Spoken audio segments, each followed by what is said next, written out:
There we go. It might be live, but we've just been talking about Pearl in the backstage area.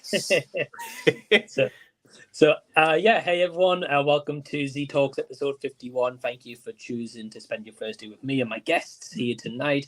First, we've got AJ from AJ's Movie Plays. How you doing, AJ? Very well, thank you, Mike. Thanks for having me back on. Welcome. Yeah, I always enjoy collabing with you. I know it hasn't been very often, but I always enjoy having you on. So thank you for joining. No worries, anytime, mate. And link is down below in the description box for AJ's channel as well. Put out a lot of content, a lot of reviews, collectibles, hunts, a lot of good stuff. So definitely check that out. And then we've got Nate from Unbiased Movie Nerds. How you doing, Nate?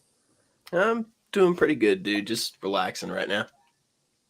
Yeah, man, all good. And I know you're on like a bit of break from work at the moment, like vacation. You guys in America, so yeah, man. Glad to hear that's been going well. We're talking a little bit in the backstage area.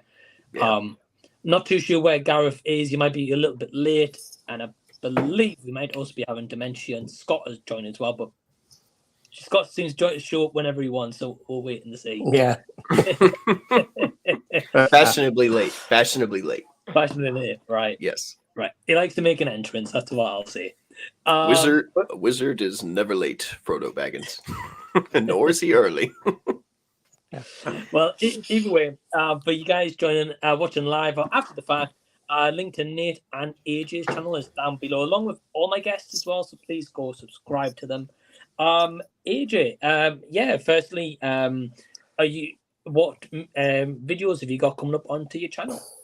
It's a good question. Well, it's the end of the month, so in a few days' time, I will have a look ahead to the month ahead and what physical media releases are out and what ones I'll be getting or want to get, those that I won't be getting, letting go, and the reason why.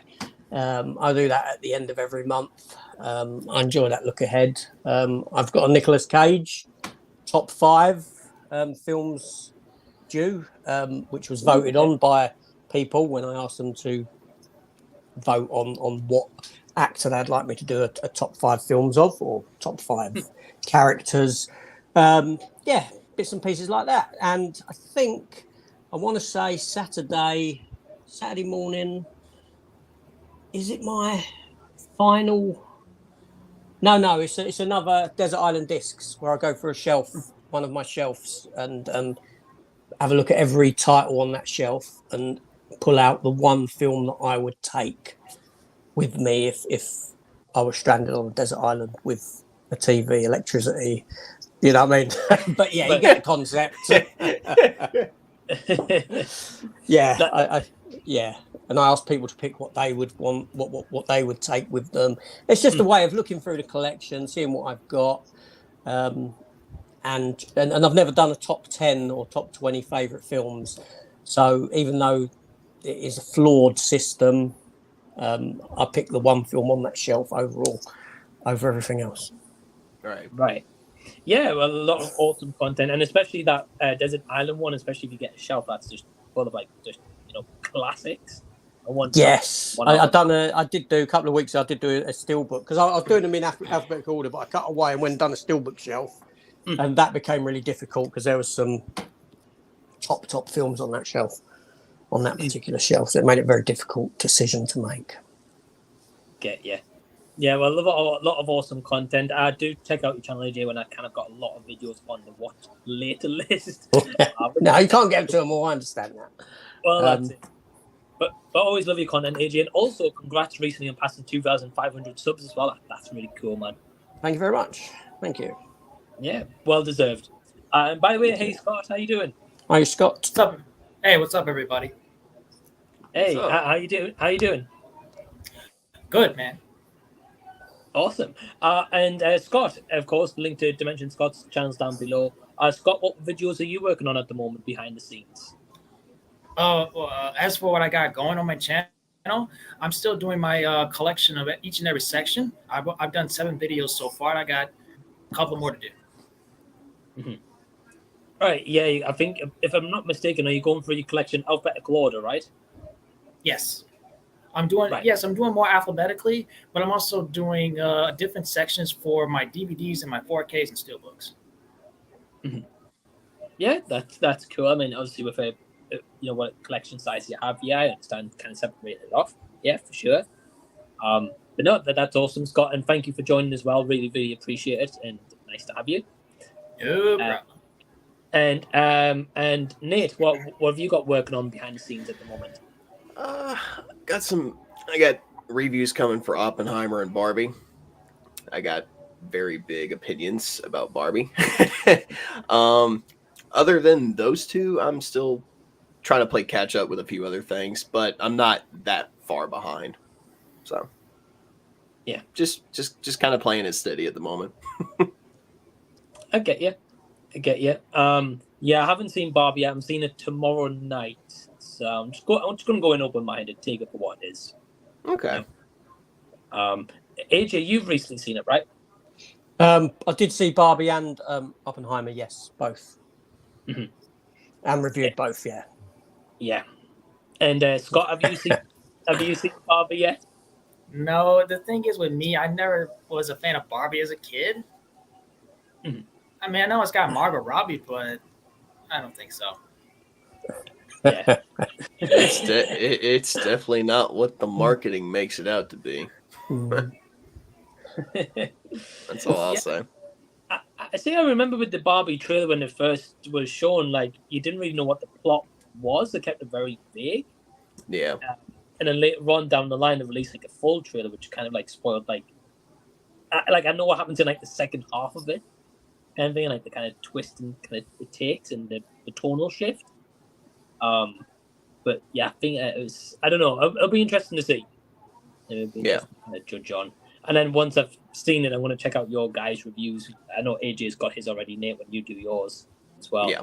I'm just trying to remain open-minded if I can. But that's the best way to be. Go in and formulate your own opinion. Right. I tried to be open-minded. That's exactly what I do all the time. Well, that's it. Because something that someone might hate, someone else might enjoy. So yeah, I get that. Right. But yeah, if you guys are watching live right now, the chat section is just down below. Feel free to leave a comment, say hello, ask myself or any of my guests a question. We have got a couple of comments in the lineup already. We've got Danny Duke saying, "Hope you're all well." Hey, Danny, you doing well, mate? Thanks for tuning in. We've got Josh from Through the Lens saying, "Hey, fellas." So, hey, Josh. What's up, buddy? We've got the Bad Lieutenant saying, hello. What's all this then? So, hey, Bad Lieutenant, thank you for tuning in. And we've got Ryan from RWR, will be on later, saying, hey, guys. So, hey, Ryan. He says, we seen anything at the theatre this week? Yeah. Nothing for me. I'm seeing Talk to Me, and then I think there's one other movie coming out. I can't remember. I can't remember what it was at the moment. Okay. I'll have to look later. Yeah, we're talking about Talk to Me a little bit before the stream as well. So yeah, I might try to see that this week. So Nate's got Talk to Me lined up. Scott, you said you're not seeing anything this week? No, but what I might see in August is Gran Turismo, based on the racing games, though. I'm interested. Yeah. I agree. It'd be interesting to see what kind of take they have on that. Interested is a very strong word for me. Yeah, I mean, and AJ, are you checking out anything in the cinema this week?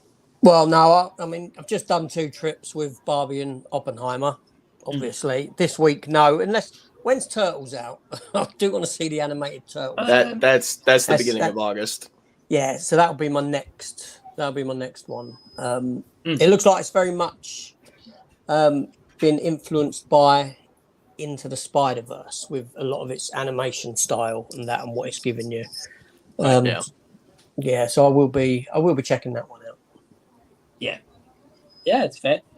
If I'm not mistaken, AJ, I might be wrong. I think in the UK, I don't know if we get it possibly either the start of next week or it's like the Monday afterwards. I can't quite remember. It might be the Tuesday or Wednesday of next week. There's been a funny release schedule for movies over here. With I've noticed that with cinematic releases, they're coming a bit earlier. Yeah. So I would be surprised if it was earlier rather than later than the US date. Yeah.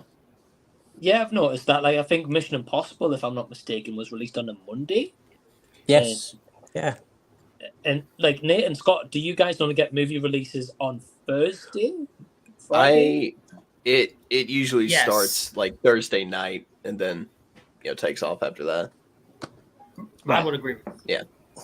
Because I think with Mission Impossible, if I remember rightly, it was advertised as being the Thursday, but then it actually hit cinemas a couple of days before that. Right. Yeah, I think it was. I don't know if it was like special early previews or. but you're right. It's been a bit interesting cinema schedules and stuff recently. So yeah. Oh, and the Meg's the other one. Meg 2. Yes, I think it's August 2nd. Yeah, something like that. I'll know what of all's coming out next month. Usually, like a day or two before the next month starts, I sit down and I kind of schedule everything out so I know what I'm seeing every week. The Meg might actually be a entertaining popcorn flick if you like killer shark movies. Well, the first one was very much in that same, entertaining, type of way. Just dumb, over the top, ridiculous. Like I can't express enough how many times they've played that trailer at some of my most recent screenings, and every time I see Jason Statham on a jet ski riding a wave, and he's holding a damn harpoon in his hand like he's Thor or something, getting ready to stab it. I'm like, dude, this looks ridiculously awesome. It looks like a good time. Well, at least you saw it as a harpoon. I've had many an argument with people who are telling me that it's actually a samurai sword. It's clearly not. It's a harpoon. He's holding it at the middle section. You know what? If it was a samurai sword, it wouldn't make the movie any less crazy. So. The books are pretty good. I've actually read the books for them. Oh, wow. The films are, and they are. It's fun. The first one was fun. It lacked something, but it was fun. And I will say the second. Right. I didn't know, AJ, that there was based on books. Yeah, there's about five books. Wow. Okay. Oh, that's interesting. I wonder if Steve, the author's, I think his name's Steve Altman. Yeah. And like, does the movie kind of represent the book well, or loosely? But the books are far better. The books are far better. I thought the books would be taken a lot more serious. They just make the movies overly wacky. Yeah, they did. Right. Yeah. Right. The books have a bit more to them, a bit more depth, a bit more. The first book, the film is basically the premise of the book, but very, very, basic, shall we say, from what the book gives you. Right. Yeah, that's fair enough. Well, to be honest, AJ, I didn't know it was based on the books. I've learned tonight. Yeah, there's quite a few of them. Oh, that's awesome. I mean, it'll be interesting to see if they make 5 Meg movies. I would have thought maybe a trilogy, but yeah, so it depends on the money, doesn't it? I mean, it's been quite a while. It's taken quite a while to get them to get the second one out. I think 2 is kind of enough. I don't know if the universe is ready for 5 of those movies. Yeah, I think 5's a bit excessive. Yeah. I mean, to be fair though, if you look at Sharknado, they did that. I was just going to say that because there are a bunch of Sharknado films. Right. Yeah, but here's the thing: a lot of those Sharknado films didn't get theatrical releases. These movies are. So imagine seeing 5 of these in the movie theater. Yeah, well, I guess. So at the same time, AJ was saying, made a good point. It's been so long since that first movie. At least it feels like it's been. Yeah, what was the first? I think the first one was 2000. Was it 2018? It was it was like 2019 or right around the beginning of 2020. We had COVID. We've had COVID, which slowed things down, obviously. Right. Take that out of the equation, and yes, right. It wasn't 2000. You know what I mean? It wasn't, or it was. It was. Yeah, I thought so. Yeah. And then plus, like, Jason Statham's got the Expendable 4 coming up as well, so kind of good to market him back. It made over $5 million. Is anyone excited? $530.2 million. Sorry, how much, Scott? The first Meg made $530.2 million. Wow. Its budget was 130 slash $178 million. That was the first one. That's how much the budget cost for the first Meg. It went over its budget with $530.2 million. That's crazy. But goes to show, put a shark, fun adventure movie, action movie in there, gonna make money. So, right. Let's go see. As for myself, very quickly, I'm going to see Barbie tomorrow night, and then possibly Talk to Me on Saturday, possibly. So, that's about it for me. But thank you for the question, though, Ryan. Got the viewer Drew saying, "Hey everyone, what's up?" Hey, hello. Drew, you doing well? What's up, Drew? There's a lot of chat between quite a few people in the chat. Awesome to see. I got Norin Radd saying, "What up, everyone? Hope all is well." So, hey, Norin, you well? Hi, Silver Surfer. Yeah. I always put him on that. That's the name. Norin Radd is from Silver Surfer. That's Silver Surfer's name.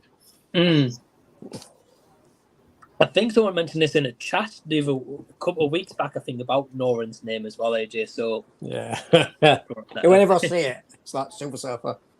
Yeah. Well, Danny Duke and the conversation before, he says July 31st, Teenage Mutant Ninja Turtles in the UK. That's okay. Yeah. It's only a couple of days away.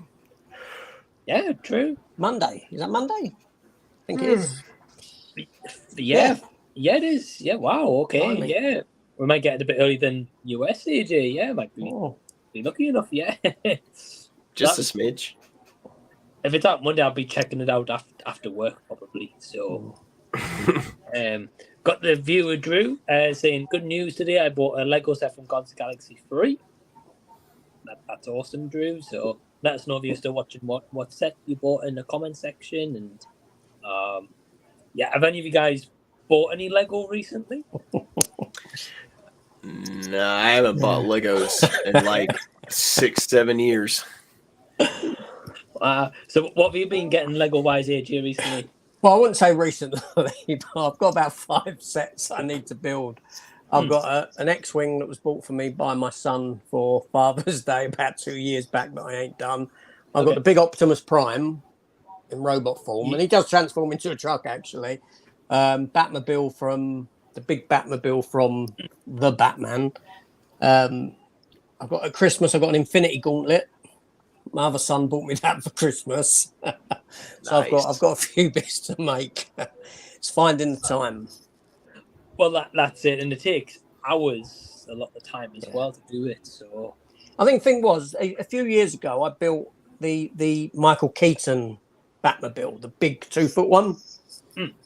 And it was kind of like, after building that, it was like, I don't need to build anything else now, because that was like it took me days to do. I spent days and days on it, only a little bit at a time, but it felt so meaty, and the amount there was to it, that after that, nothing could compare. But I've still got others to do. Right. Yeah, AJ, I get completely where you come from. Recently on the channel, I posted like a speed build.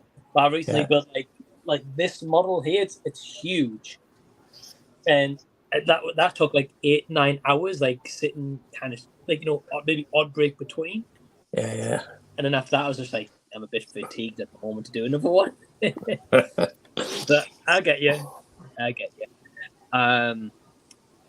Got Danny saying, used to have the comics in the UK from issue 1. Of the Turtles, he means. Believe so. Yeah.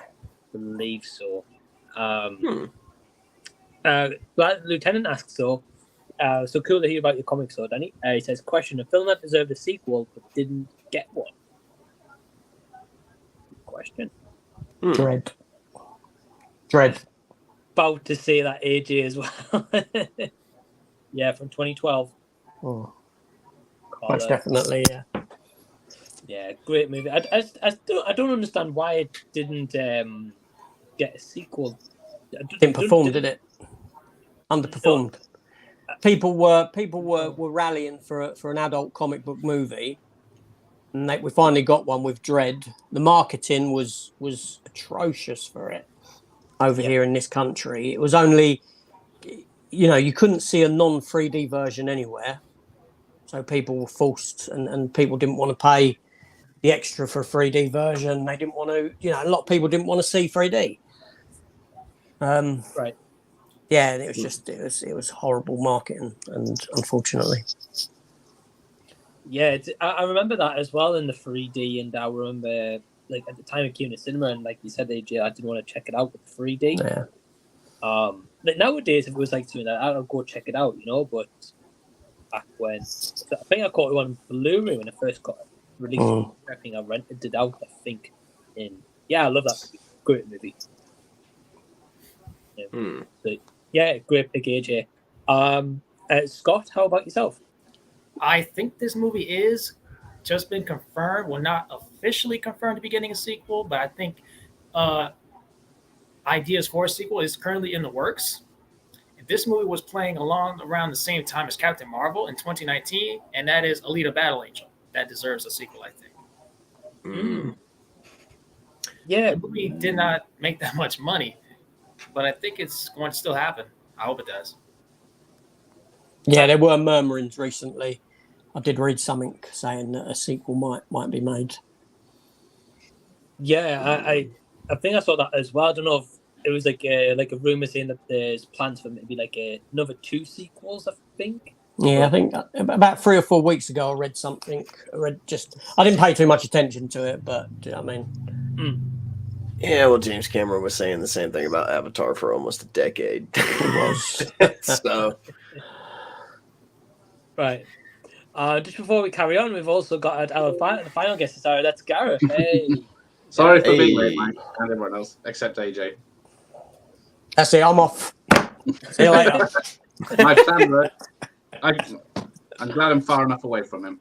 and how did your interview go, Gareth? Yeah, it went over the time limit I set for it. It was only supposed to be 45 minutes, but went on a bit too long. Sorry about that.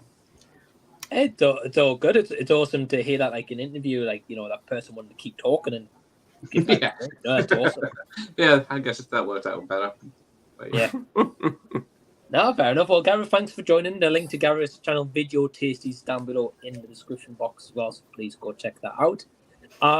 Gareth, yeah, we got a question here. Film that deserved a sequel but didn't get one. We've had Dread from AJ and Damencion Scott mentioned Alita Battle Angel. Yeah. Let me have a look. Deep Rising, maybe? I did enjoy that one. Monster movie on the sea, and then it ended with them on an island, and then another monster comes out of the trees, but you don't see it, and then it ends. So a nice monster movie would be good. Oh, okay. Believe it or not, I've actually got that movie on my watch list, so I know the ending. No surprise there. Here he comes in late and ruins the ending. I did try to apologize. It's all good. But yeah, I've heard it's meant to be a fun movie, so I definitely want to check it out. It's been a while since we've had a monster movie. Well, we were just talking before, Gareth, about Meg 2 coming out as well. Oh, yes. There you go. Any day, isn't it? 4th, I think. Yeah, I think it's 4th actually. Off the top of my head. And Nate, how about you? Honestly, I can't really think of any, like, right off the top of my head. All I can really think of are movies that I watched as a kid that are, in retrospective, not really good, that I really wanted a sequel for when I was young. But just for the sake of the question, when I was a kid, I always wanted Aragon to get a sequel. I've read the book, plenty of years down, after the movie came out. Book is definitely better. But as a kid, I was like, man, I'd like to see a sequel to Aragon. But I was a kid, man. I didn't know any better. The movie is not good at all. I think it flopped too. I don't think it made that much money when it originally came out either. I think so, from what I remember. I haven't seen it, but I think I haven't seen it either. But I remember it coming out and not being popular. Yeah, I think it's like cheap now though. CX probably. It was a I think it's on Disney Plus. So if anyone's got Disney Plus, I think you can probably check it out on there. Yeah, I get you. Yeah, I mean, great answers from all you guys. I think to add to something a little bit different, because I was going to say Dread, but AJ beat me to it. Ready Player One, but I think it's getting a sequel, if I'm not mistaken. It made a lot of money, didn't it? Not as much as I expected, probably, but yeah, it did make a lot. But there's a sequel book, isn't there? But it's not supposed to be as good. But I haven't read either, so I can't give an opinion on it. I read the original Ready Player One book, and it's better than the movie is. Okay. But the book is always better than the movie. A lot of the time tends to be. But I didn't hear great things about the second book, Gareth, as you mentioned, so I'm not sure what to do with that, to be honest. But thank you for the question, O Bad Lieutenant. It's a great question. I've got Ryan from RWR asking, anyone end up finishing Secret Invasion? It's made the lowest view project ever. I'm 3 episodes in. I'm hearing people hating on the final episode, but that's not going to stop me from finishing it. Okay. So, Scott, you're 3 episodes in, so what's your thoughts on the show so far? Decent. It's got one of my actresses, Emilia Clarke, and I always wanted to see Secret Invasion turn into a live-action storyline, but I would have preferred it to be a movie instead of a series, but it is what it is. Yeah, it's fair. I've heard it's 6 episodes, is that right? Yes. Yeah. 6 episodes. Yeah. And if I'm not mistaken, Gareth and AJ, I think some of it was shot in Leeds, I think.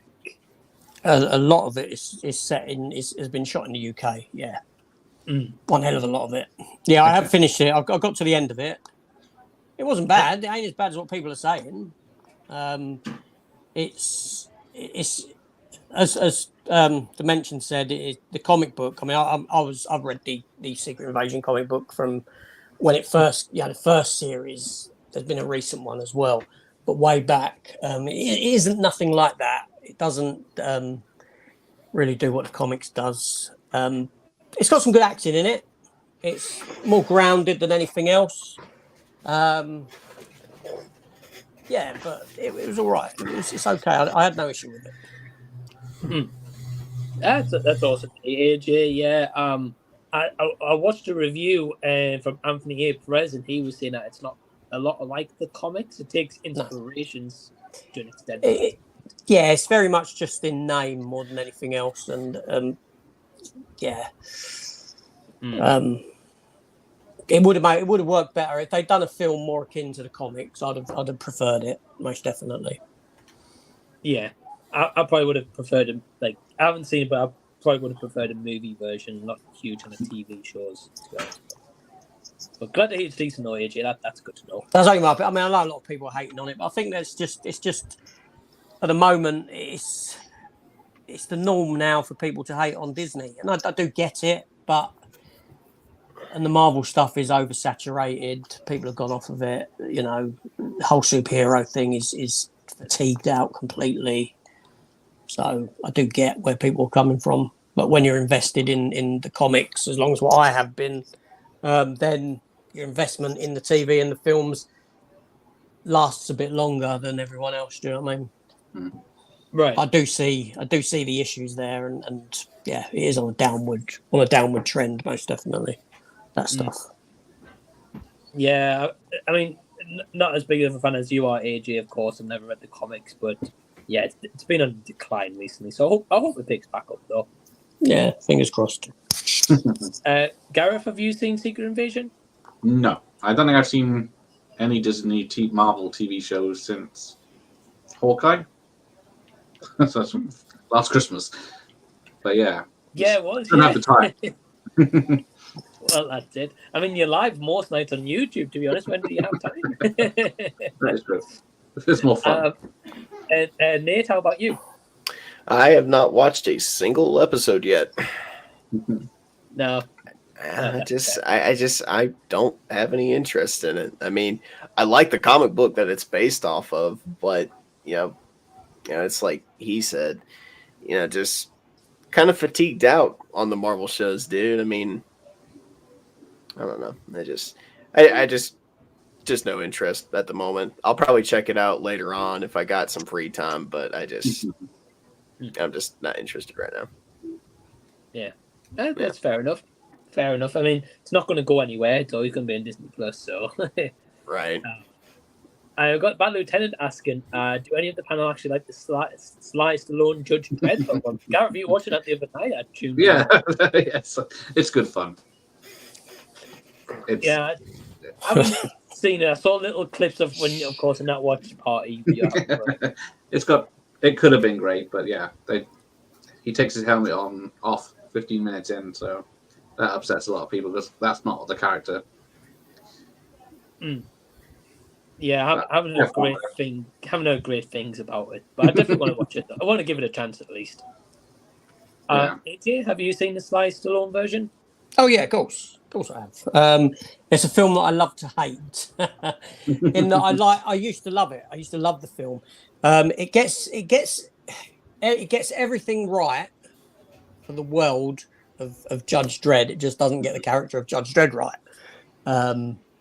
And every time I watch the film, I hate it that much more. I mean, but I enjoy it, if that makes sense. I'm very nitpicky. I can see elements of it just don't work. I think Gareth may have picked up on it because I think I did say the film starts off and it's all dark. It's night. It looks like it's nighttime because they're at the lower levels of the city. Camera pans up, following this taxi cab flying. It turns out to be daytime. So the whole film should have had a nighttime shoot, and then later on in the film, it's broad daylight, and they're down in the lower levels of Mega City 1. There's mistakes like that made. When he blows up the red car, the Lamborghini, it's broad daylight, and this is meant to be a city that's daylight doesn't ever reach the bottom. It makes silly mistakes like that. Wow. The designs, I love the designs in it. I like the bike. I like the costume. Like I said, it does get a lot right for the world. It's just Judge Dredd himself in that world is completely wrong. And his Not Judge Dredd. Yeah. It sounds like I knew you'd say that. You need to watch. You got to do the accent. No, I can't. Not like. I knew you'd say that. Is he from Bromley? Is he? From Bromley. Nate, have you seen the Sly Stallone Judge Dredd? I have not, so I can't really formulate a coherent opinion about it. But I'm gonna take everyone else's word for it. If it sounds like a train wreck from the way y'all are describing it. So yeah. It's got some good moments. I'll give it that. But then it's bad as well. There's even elements of it where I can see that they haven't finished. There's special effects not filled in. There's bits where you've got shots that's nighttime set and it's all coloured that way, and then at the top of the screen like that, because you've got these big pipes that come down, you can actually see they ain't filled in the background in this little triangle at the top, and it's daylight there, but the rest is shot like it's nighttime. It's yeah. And the more you see it, the more you watch it, the more you see it. And I've seen it a lot. I used to love it. And have they ever done an edit since to kind of fill in those special effects, or not? No. That's fair. Came out the same year as Batman Forever, 95. Okay. And for me, I was hoping that it would actually do better than Batman Forever. It didn't. But out of the two, I favoured that over Batman Forever. Yeah. Yeah, okay. Yeah. But now, Batman Forever I can't watch, and that I can get to the end too, but slag it off. Sorry, go on. No. I was just about to say to you, how have you and Gareth been describing it? I want to check it out. It's from the writer of Van Damme Street Fighter, so there you go. Okay, it's got a great Alan Silvestri soundtrack. It has got a great soundtrack. Oh, it's got a good soundtrack by Alan Silvestri. Yes, I'll give it that. Silvestri music, so yeah, you know. Scott, have you seen Sly Stallone's Judge Dredd? No, I had nothing to say about that. I'll go and get my copy. We'll watch it now. Yeah. We're gonna have a movie night tonight. Get the VHS TV on and watch it in the stream, go. Just that. Oh dear God! I remember having the poster of it up on my wall. I I think it's got a fantastic poster. I'll give it that. You know, yeah. It's not a good film though. I was going to say, I've seen the artwork before, and the artwork looked pretty cool. Yeah. They had the designs down and everything. Yeah, they did. Yeah. Right. And to the question 4 about which movie should have had a sequel, never got one. Danny's contributing here. He says, I think The Last Witch Hunter should have had a sequel. Vin Diesel, yeah. It wasn't too bad. Wasn't Michael Caine in that? Not seen it, but I know Vin Diesel was in that one. Not a fan of Vin Diesel, to be honest. So, I skipped it. But yeah, he kind of just makes the same face in every single one of his movies. Oh yeah, he did that superhero film in 2019, didn't he? Was it Bloodshot? Bloodsport. I was going to say Bloodshot. Based on a character from Valiant Comics, which is a very small supposed to be a franchise, wasn't it? Yeah. Bad Lieutenant saying, would like a sequel or prequel to The Room. Oh no. No. Please no. It wouldn't work. No. With Tommy Wiseau returning to direct. And his ass. Oh god. That's a horrible idea. I think I just threw up in my mouth a bit hearing that. You definitely don't need that. No, we do not. We've got Dave from Savage Zombie Reviews, ladies and gentlemen. So, hey, man. Yeah, whatever. And I've got my brother Joe in the house. So, hey, Joe, he says, what is the worst sequel of all time? That's an easy one. Son of the Mask.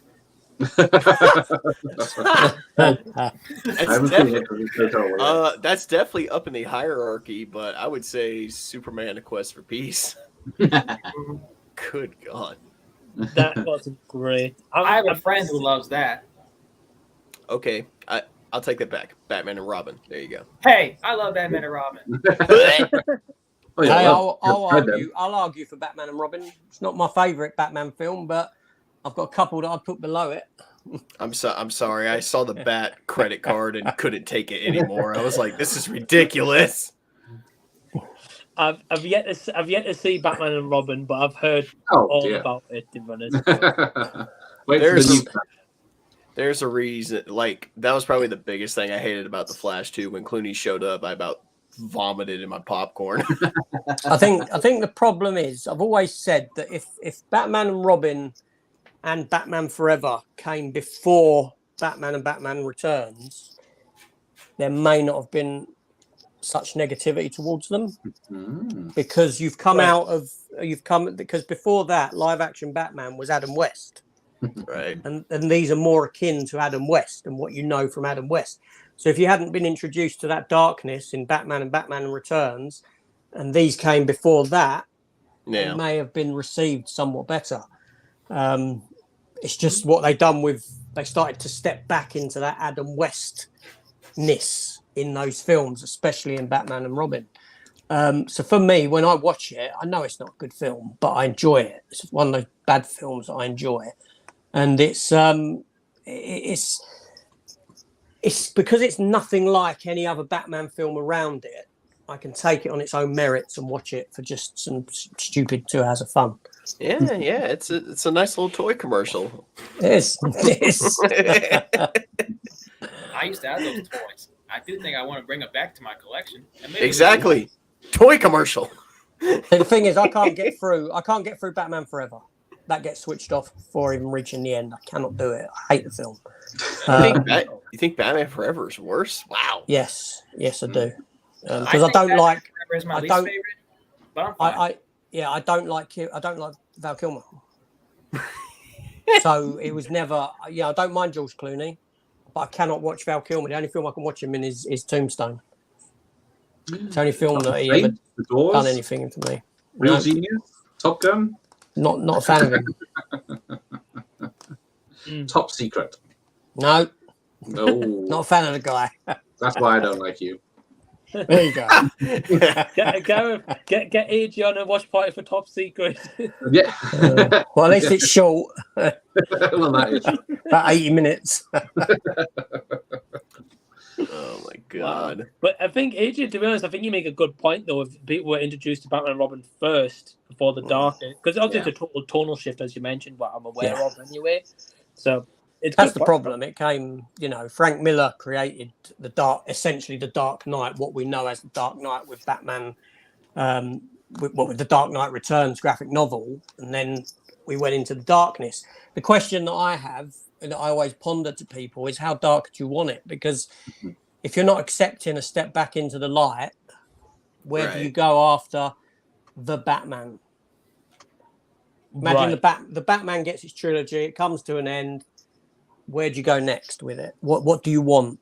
Are you unhappy when the show or the film series then steps back into more comic book realm, as opposed to that realistic tone? Are you unaccepting of that? Because that's the only place it can go afterwards. Can't get any darker. No, I agree. I think the only other kind of part of that AJ, maybe like Batman Brave and the Bold with Andy Well, yeah, they are doing that. Whatever he's doing. And that'll be more. That'll take more of a comic book spin and more of a comic book aesthetic to it, inevitably. Oh, here's a bad sequel. Attack of the Clones. That movie is so boring. The only thing I kind of like is the Battle of Geonosis. Yeah, that's about it. Even the lightsaber battle's kind of lame. Yeah. How do you make a lightsaber battle lame? That doesn't make any sense to me. It's scientifically impossible. Oh man. Yeah, there's a lot of bad ones. Have any of you guys? So one I've maybe seen recently. Have any of you guys seen movie Free from Hell? No. Is that a Rob Zombie film? I was going to say, is that the one? Yeah. Unfortunately, yeah. Okay, I was about to say it does sound familiar, and for the wrong reasons. I haven't seen any of his apart from the 2 Halloween ones. Yeah, keep it that way, Gareth. If you can. I am. I'm not heard anything. I just want to watch them, but he's made some all right stuff. I like the Devil's Rejects. Devil's Rejects is all right. Yeah, that's what I That want. one's okay.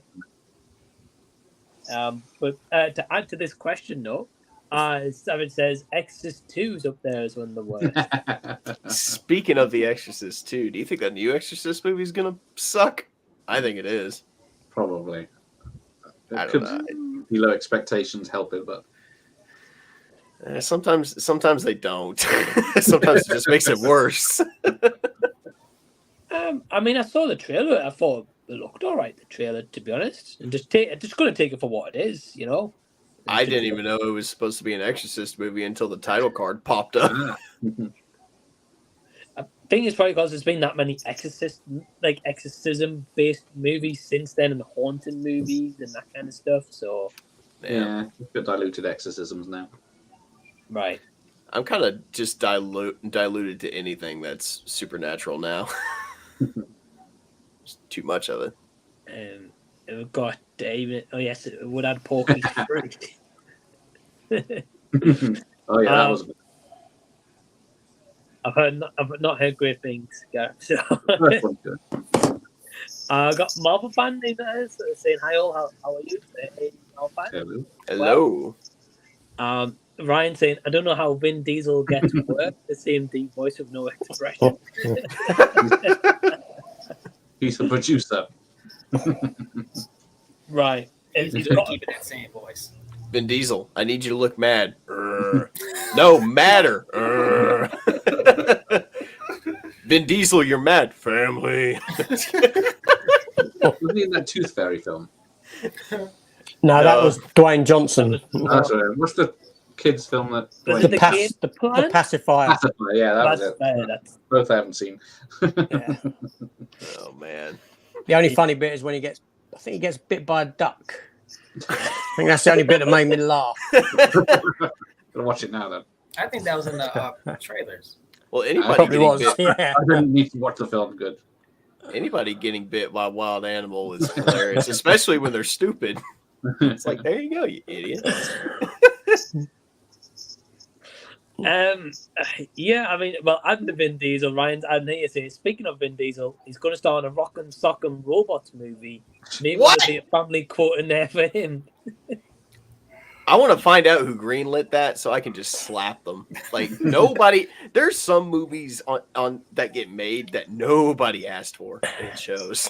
Rock'em wow, that's. I kind of feel insulted just hearing that. Yeah.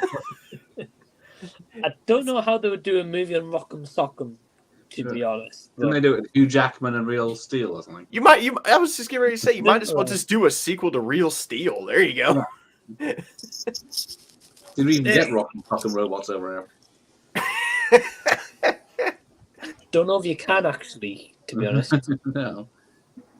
Sure. Dave's adding Highlander 2 is a pretty bad sequel. You see, this is why I can't trust his reviews. You like Highlander? Highlander 2? Nah. I'm a big fan of the Highlander franchise. I enjoy it. Right.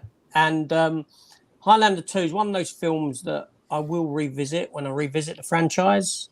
But what I like about it is I think I like the story behind it more than the actual film itself. As in, you know, the fact that it's had all these different versions created for it. You know, the fact they went back a few years later and started filming additional scenes.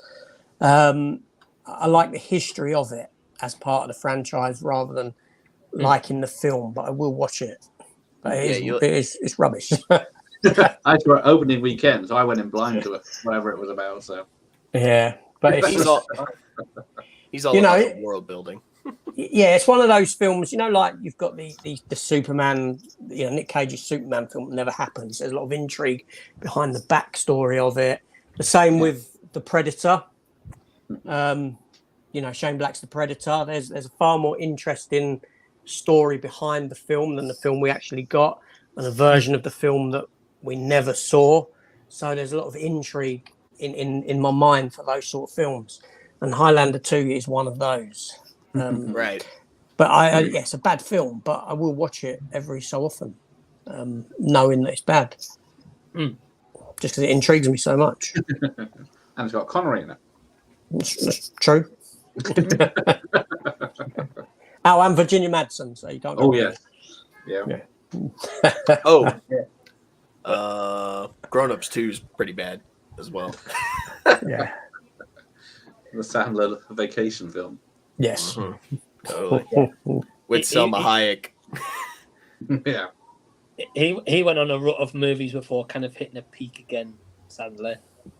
He's made some pretty good stuff recently. Like Jack and Jill was terrible. I never saw Jack and Jill, and I probably never will see Jack and Jill. That Western he did was terrible as well. Yeah, I never watched that. Yeah. I've heard horror stories about it. The thing is, I don't mind watching an Adam Sandler movie because it's like having I said this in one of my videos. It's like having a 2-hour lobotomy, short-term 2-hour lobotomy.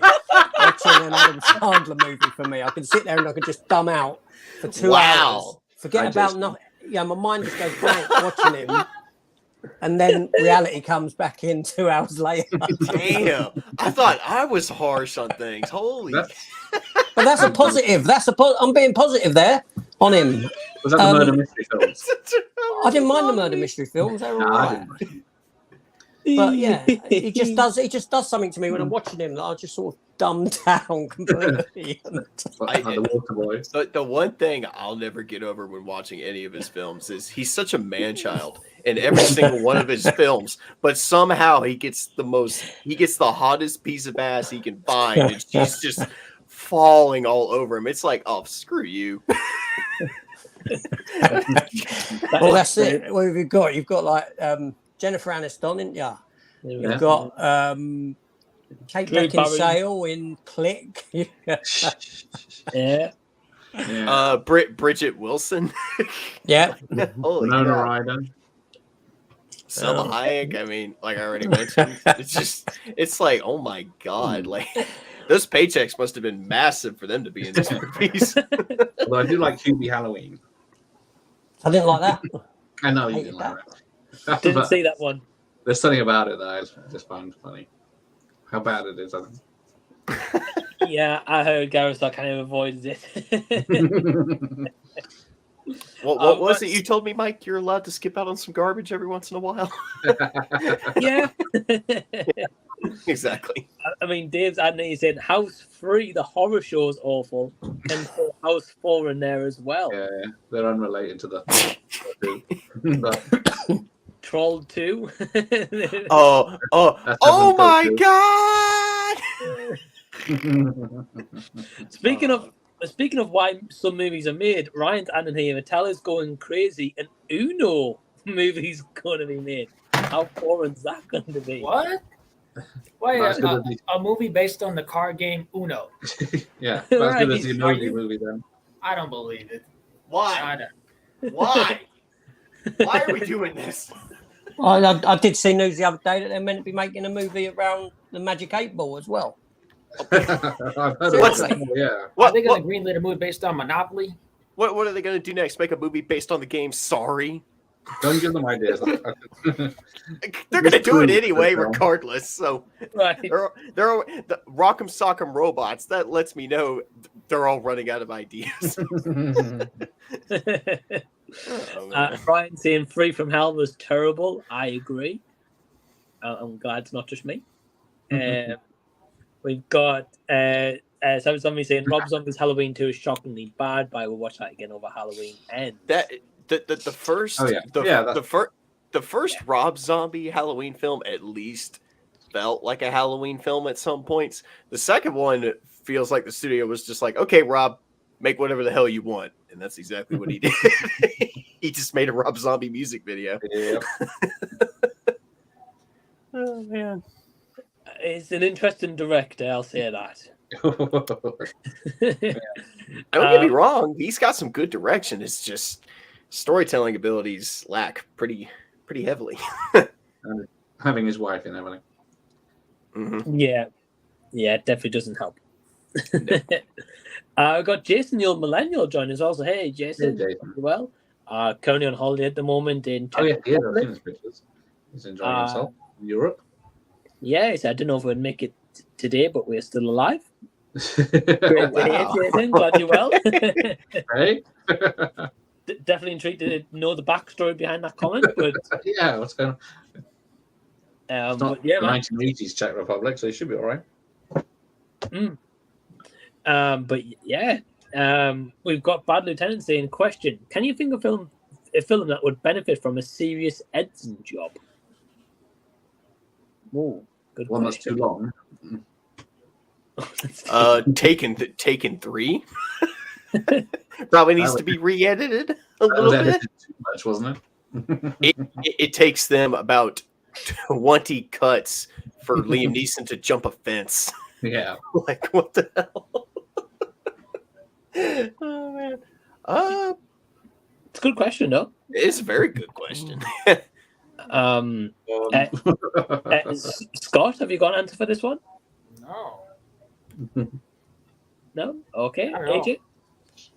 No, I'm trying to rack my brain for a film that I've sat there and watched and realised that things don't work narratively because they're out of place. And I know there's some in my mind, but I can't grab them. Can't really think about it at the moment. No. So yeah. It's a tricky one. You see, I'm looking at my shelf over here, but the problem with my shelf is all the movies I have on the shelf are really good movies. Yeah, I've got one. I've got one for you. Okay.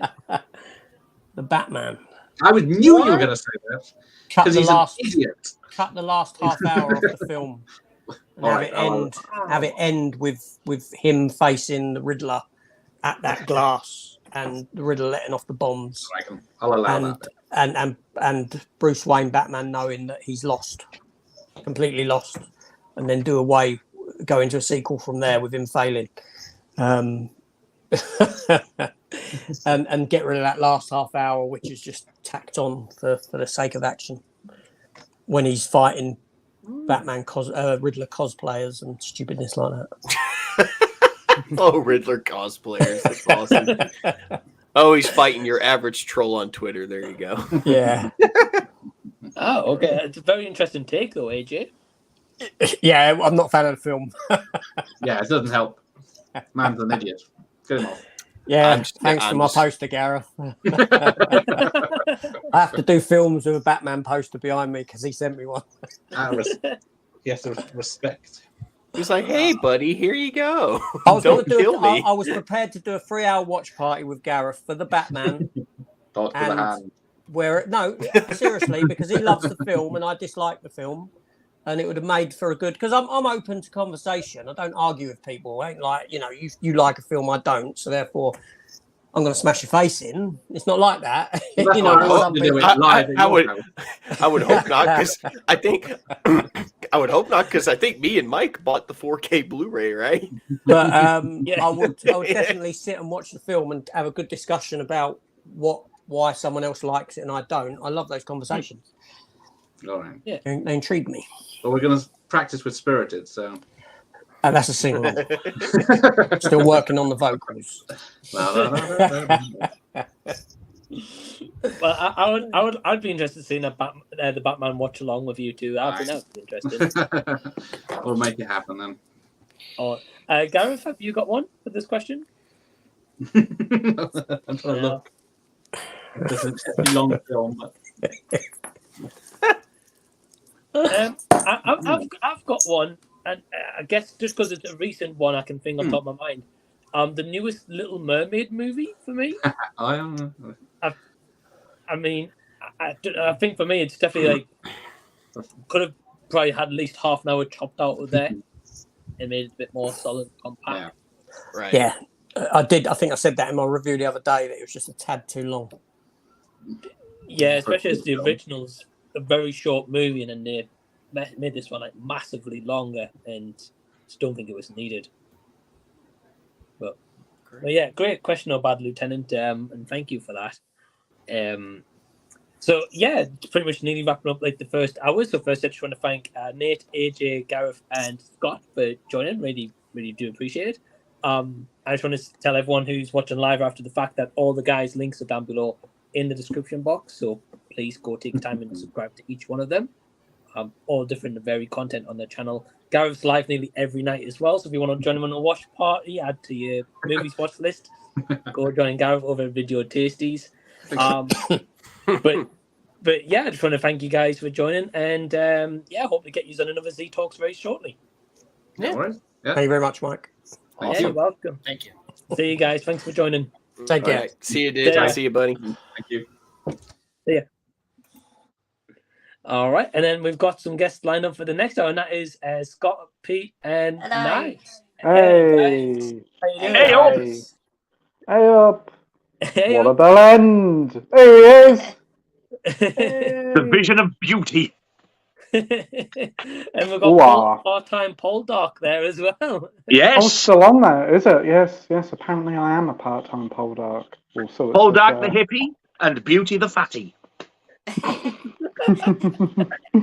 and Scott, where's your little headline saying Mortal Kombat or something there? I completely forgot about that, to be fair, so I might add that for the next one. You haven't heard anything till you've heard his version of Rebel Yell.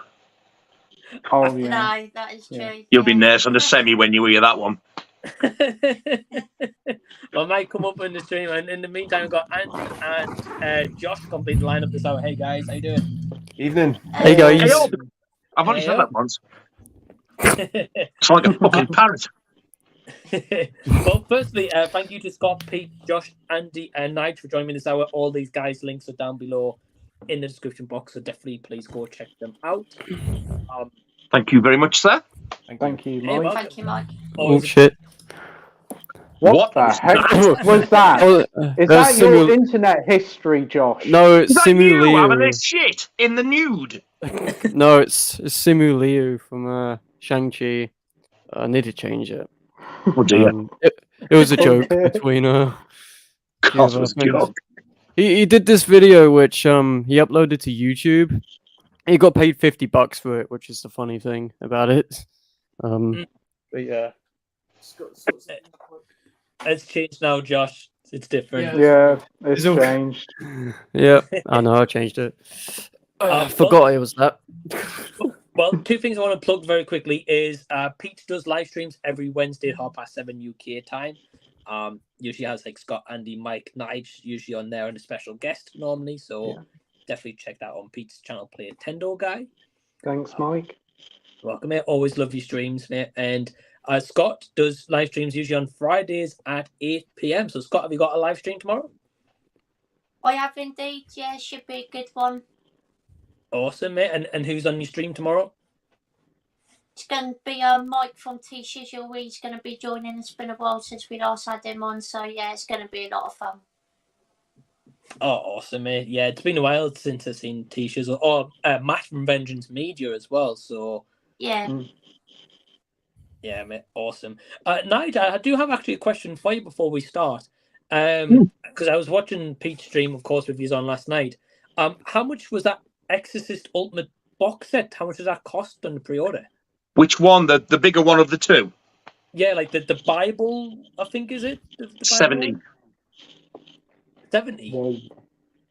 Wow. It's going on eBay now. On the higher end of like 178, like or close to 200 quid. Yeah. It isn't even out yet. It's limited to 2,000 though, isn't it? I believe. I think the other one is as well. That was Zavi. Oh, okay. I'm sure it is. I know that the UK, because like people in the States are going absolutely batshit. Because they're going to have to sort of like try and get it on import somehow. Right. I know in America they've got the standard edition coming out with this most horrendous looking slipcover. Yeah, saw that. They were supposed to be getting the one that we got, which is like the original cinema art. I'm hoping ours doesn't change because that slip looks absolutely lovely. But in the States, you can get a Best Buy exclusive steelbook, and it's got the blue image of Regan on. Yeah. Well, if you're quick, you can get that over here as well. It's an HMV exclusive over here. If anybody wants it.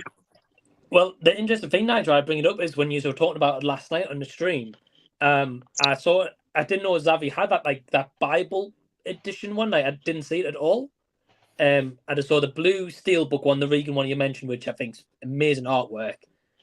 And then that the collector's edition, like £45 one, but they both sold out last time I checked. But I got the £25 one anyway, pre-order. I didn't see that bigger one on Zavi. I found that on Amazon the next day because I'd seen somebody had said, it was Jake. Jake had said, Zavi sold out, so I've had to go on Amazon and pay 70 quid for it. I went, it'll come down. And I don't know what it was. Something made me think, I'll go and double check. So when I had a look, I thought, that's different artwork there. So then when you click on the image and it goes to a different format, there was the other one. So I was comparing. I was like, Jesus, it's different. So I thought, right, I'm going to pre-order them both now when I can decide later. Well, I can't decide, so I'm having them both. I don't blame you. I mean, I think when I went on HMV, it's all sold out to start with. So, I mean, what I'm getting the two of them for is less than what the bigger one is going for on eBay now. That's true. Absolutely mental, and this isn't even released. Wait until it's released, and those prices will go even higher on the second-hand market. It's unbelievable how much scalpers take advantage of it. And as we all well know, there's always at least one of us gets disappointed.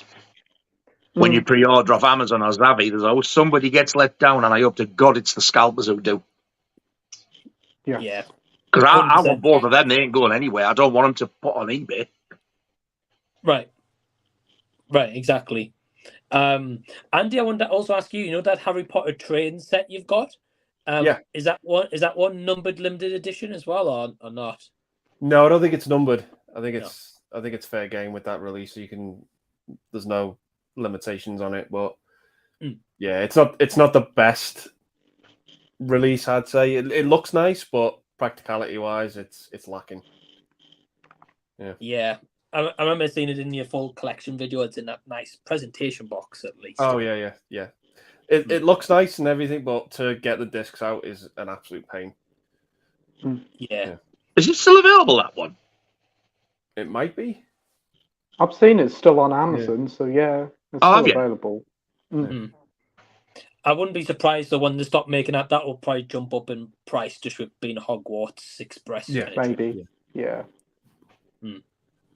Well, we've got a huge bunch of comments, and you guys are absolutely killing the comment section right now. So thank you, and thank you to again you guys joining me for this hour. I really, really do appreciate it. Thanks for having us. Yeah, Thanks you for the invite, mate. It's always wonderful to get an invite to join your streams. They're always a lot of fun. Yeah. You guys are regulars by now. It's all good. We've got Jason, the Old Millennial, kind of kicking the comments off from catch up. He says, "Do you have a favorite traveling movie? National Lampoon's Vacation and Out of the Towners come to mind." Ooh. Cool, great question. Josh. I have no clue. There's a lot of travel. I think maybe the last half of Waves, I guess, because that's technically a traveling movie where they travel halfway across country. But apart from that, I had a soft spot for that Ice Cube movie. Are we there yet? I think from like 20 years ago. I used to watch that as a kid, so I have a soft spot for that one. Yeah. It's the last clean one you get. Like it's a trash movie, but I kind of have fun with it. So yeah, that's probably my pick. Yeah, it's fair, mate. I remember seeing that movie. It's been years since I've seen it, but yeah, I remember watching it younger as well. Yeah. Yeah. Andy. There's a comedy from the early 2000s that, well, it's not like about holidays or anything, but it is like about traveling, and it's called Road Trip. Yeah, I love that film. Yeah, Is that the one you keep telling me to watch? Yeah, yeah. It's not as good as American Pie, but I still love it. I just still think it's a lot of fun. Yeah. I was going to say, Andy, that's my pick as well. Nigel, I definitely think you'd enjoy that one. Like, so I keep meaning to try and watch it. I keep forgetting about it, but Andy keeps reminding me. Yeah. I mean, for me, it's John William Scott's in it, so that's good enough reason to watch it. Yeah. Yeah, he's great. Nigel, what's your favourite kind of travel movie? Two sprung to mind, actually, but I'm going to go with the first one. I'm going to say The Hitcher. Oh, good one. And I think my sort of close second will be Jewel, the Steven Spielberg film. Nice. I've seen AJ's Movie Place, who was just on before. He got a steelbook of that the other day. It looked really nice, the steelbook. Of Jewel? Yeah. It came with like a poster as well. Really? There's, these funky sets that come out, like The Exorcist that came out, and the Jaws, Jewel's getting one. It's pre-ordered and sold out. Oh, okay. I think it comes out in November, but I think that's a steelbook, slipcover, poster, art cards, all that type of stuff. And it's 4K. Oh, nice. And The Hitch is supposed to be out this year as well. We've been saying that for a long while. Going to have to be fast with that, I think. You guys were talking about that last night, if I'm not mistaken. Is that right? Yeah, we're all waiting for it, I think. We're all been talking about it, always talking about it every week, I think. For the last 2 years. Yeah. Every time Second Sight come out with a new release, you always get one in the comments saying, "Yeah, but where's the Hitcher?" Oh yeah, that's all people are waiting for from them. Well, just have to give in to demand, Nige. That's all they need to do, and you won't get that spam comments anymore. Oh, I forgot about Little Miss Sunshine. For road trip movies. That one's one of my favorites. Rewatched it recently. Still holds up. Still really sweet. Kind of sad, but yeah, it's funny as well at points. I like that one. Yeah, great pick, mate. Pete? I was thinking Planes, Trains and Automobiles. Oh, I thought of that one. Such a great film. Surprised you didn't mess that one up, Pete. No, I never messed that one up, Makes a change. Such a great film. Really good story, great characters, really heartfelt, very emotional, perfect 80s film, and another John Hughes one. And the title had a lot of long words. He very rarely messes up with a big one. Yeah, I know, right? No, I don't.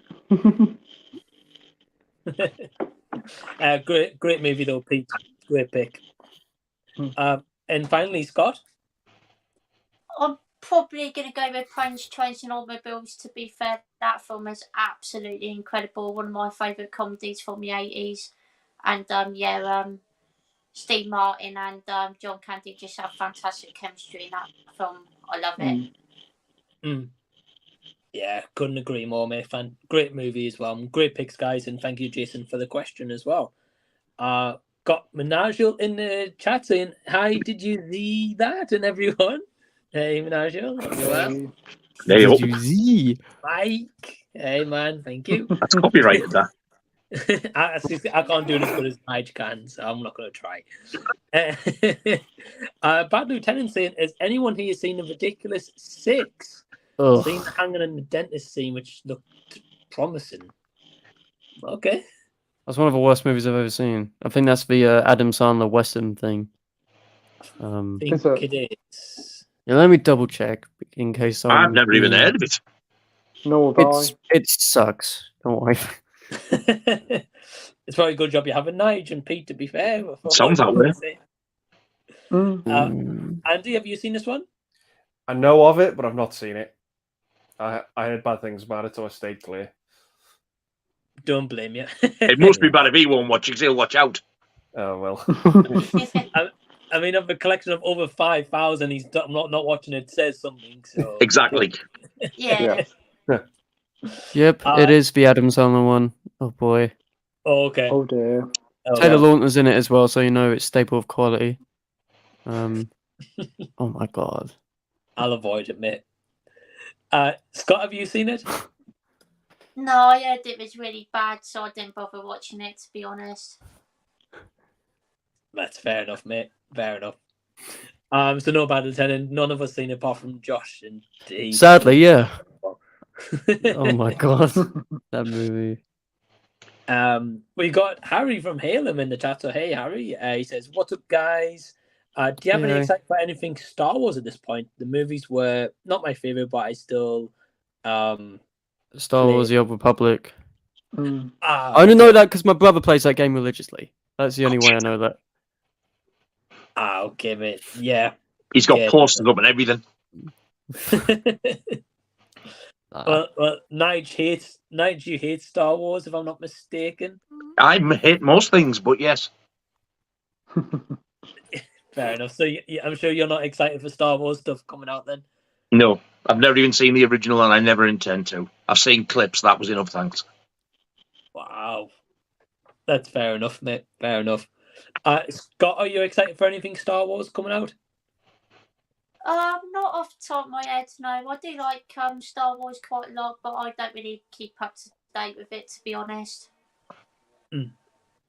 Yeah, fair enough, mate. I mean, they seem to be making a lot of just TV shows instead of like an actual movie recently. So because they keep losing money on those. That's the thing. Yeah. Pete? Pete? I've seen a few of the TV series, mostly just The Mandalorian, but honestly, not excited for anything. I think bar Ahsoka, I don't really know what else is coming out Star Wars-wise. I'm more interested in the video games more than anything. Yeah, I can get... I mean, I've heard great things about the video games as well. Haven't played them, though. Yeah, the new one's really good. Is that the Old Republic? Is that right? No, Jedi Survivor. It came out a couple of months ago. Oh, okay. I'm quite behind the Star Wars games, as you can tell. Andy, how about yourself? No, I just stick to the original trilogy, and I still collect the old kind of figures. But other than that, no. Yeah, fair enough, mate. Fair enough. And Josh? Yeah, I'm not fast, really. I'll stop watching after Solo, I think. I watched a bit of Mandalorian and then gave up because it just bored me. But yeah, not my thing anymore. Yeah, fair enough, mate. I watched a bit of Mandalorian. I think I watched the first 2 seasons. Enjoyed them, but I haven't seen anything past that, to be honest. So, yeah, behind the shows. Bad Lieutenant saying here, Disney have all but extinguished my love for Star Wars, and I was there from the beginning. Yeah, Disney's in a bit of a mess at the moment. Harry's saying, yeah, Disney. Let them be in the mess. They've done it to themselves. So that's what happens when you have greed, you know. Bad decisions. Loads of them just lately. Yeah, they're thinking of selling off a bunch of subsidiaries now because they are literally running out of money, which is very funny considering it's Disney. Yeah, definitely mess with them at the moment with the strikes and everything going on as well. So yeah, I wish somebody had sucked the soul out of my friend hose.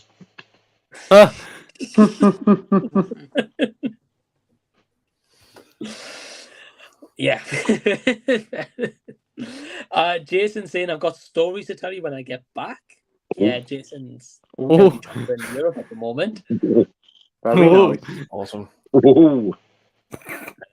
Be interesting to hear what he's got. Ryan, and the Snow White movie seems like a disaster next year. The dwarfs are now magical creatures. Snow White apparently will not be seeking the prince, so who knows what they're doing. Have any of you guys heard about this? Yeah, too much. I've seen it on Twitter every day, and it's quite funny to see people just use the whole fact that she's not actually based on Snow White. Let's just say to use that as a cope. It's like the movie's just going to be bad anyway because it's like a Disney remake, and they all tend to be bad. But couldn't care less about that film. I'm not going to go see it. It'll be a Disney Plus watch probably, just to see what it's like. But whatever. Yeah. Yeah, don't care. Not bothered at all. But I will watch it to see what it's like. I'll watch it on Disney Plus when it comes out, but it doesn't mean I'm going to be spending money on it. I wouldn't watch it if somebody gave me £1,000 worth of box set. I'm going to watch it. I'm going to hate it, but I'm going to watch it just to say I've seen it. Balls to that. You're not going to be there day one then, Nige? No? Yeah, I've got my tickets booked. He's one got in the morning and one in the afternoon. Say how many times you can watch Snow White in the one day at the cinema. Not even half. I couldn't. I'll probably get the titles and say, that's it, I'm off. It'll be a YouTube challenge. You'll be like watching Snow White at 3 a.m. challenge or whatever. You know? You're one of those. Watch Snow White at 3 a.m. Yes, if you pay me handsomely, then I might consider it. Payment in advance. Fair enough, mate. Don't blame me. AJ saying thanks for having me on. Pleasure, AJ. Thank you for joining me. And Damencion as well. So yeah, thank you guys for joining. I've got Winslow in the house. So hey, Winslow. He says, you guys seen Southland Tales? No, I haven't. So skip from me. Scott? I haven't seen it yet, but I do have it on Blu-ray, and I've heard it's going to be okay, so I do want to watch it at some point. Oh, fair enough, mate. Yeah, that it'd be cool to hear your thoughts and like a little video review on it once you've seen it. Yeah, definitely. Pete, have you checked this one out? I've seen it many years ago. It's from the director of Donnie Darko. It's got The Rock in it. I think it's got Sean William Scott in and Sarah Michelle Gellar. It's like 3 different stories all interwoven. It's a bit of a strange one, but I do have the Arrow Blu-ray, so I want to rewatch it again sometime. But I didn't mind it. Oh, okay. Is it one of like Rock's earlier movies? This one? No. Oh, definitely. I think it was like mid-2000s. I think. Oh, okay. Yeah. Never heard of this one, so that's interesting to know. Nige, have you seen this one? Thankfully not. I'd never heard of it until now, and I shall put it on my avoid list. That's fair enough, Nige. Don't believe it. Andy? No, it's what I purchased this week, but I've not watched it yet. But that's it. Oh, right. I've seen the cover art before. Okay. Yeah. You But, can tell it's one of the Rock's earlier films because he's got hair. Yeah, I haven't got around to watching it yet, so I don't know what it's going to be like at all. Right. Yeah. Yeah. And Josh, have you seen Southland Tales? No, my friend Leon's been begging me to watch it for a long time. I'll get to it. It's on the watch list with about 400 other movies, so I'll get to it. But not before Snow White. No, that'll be first. Not before Snow White 99. So that day one. We've got Bad Lieutenant saying a very good introduction for Scott there. Oh, I haven't said Scoot. Scoot. Scoot. Oh, just come on. Got one for Nige as well. Oh! Yeah! That's got them. They don't know. Well, they do now. And then we've just got Pete. Oh, thanks. Hey, Bad Lieutenant. And we've got and love Mike. Thank you, mate. He says, he says, damn man, it's such a different feel when Scott, Nige, Pete, Andy, Mike go on. That's the line of I love you guys. I love you too, Minaj. Thank you, sir. Thank you. Jason says, I miss you guys. I've just been so busy. I'm going to catch the talks. Well, appreciate you tuning in, Jason, especially as you're on holiday at the moment as well. Really appreciate it, mate, and hope you're doing well. Nigel says, and he loves Jamie Batman Smith as well. Shout out to Jamie if you're watching. Yeah. Who's fond of going on the beach and standing on stones?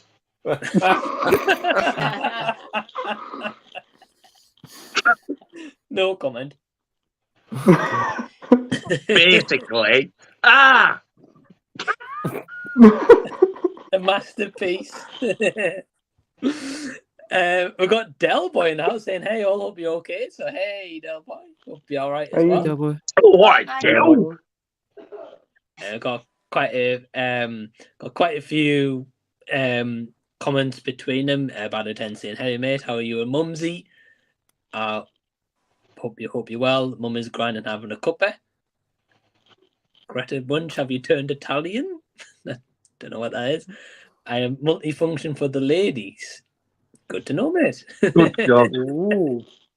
I don't know what's going on there.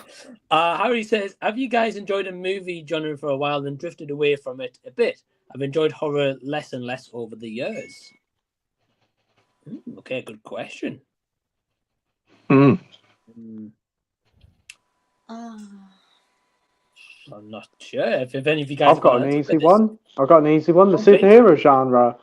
Oh Big my fucking 10 god! years Yeah. ago. Whoops. Really enjoyed it, and then I don't know, the past 3 or 4 years, I'm just like, I couldn't give a crap anymore.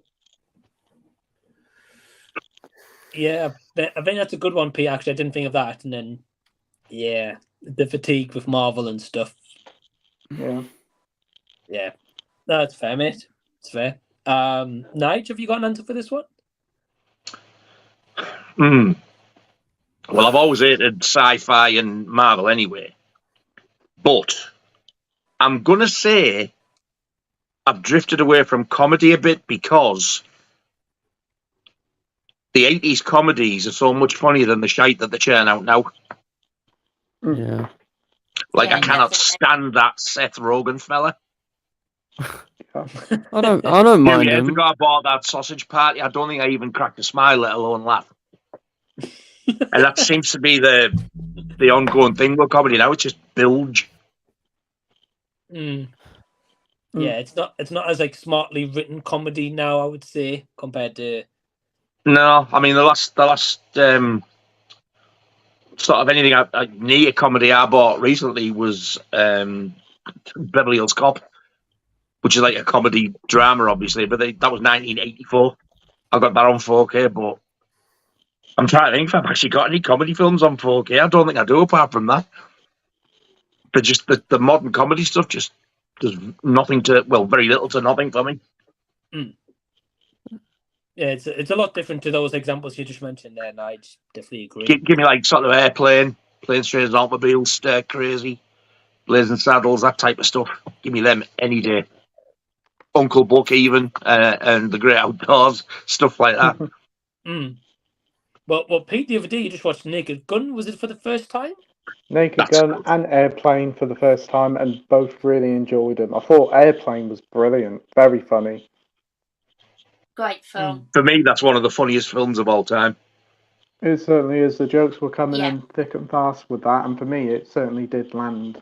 But did you not Naked find Gun, it even funnier, the fact that Leslie Nielsen's got the talent just to stare that deadpan all the way through? He's the best thing about both the films, because he just stays there so deadpan throughout the whole films.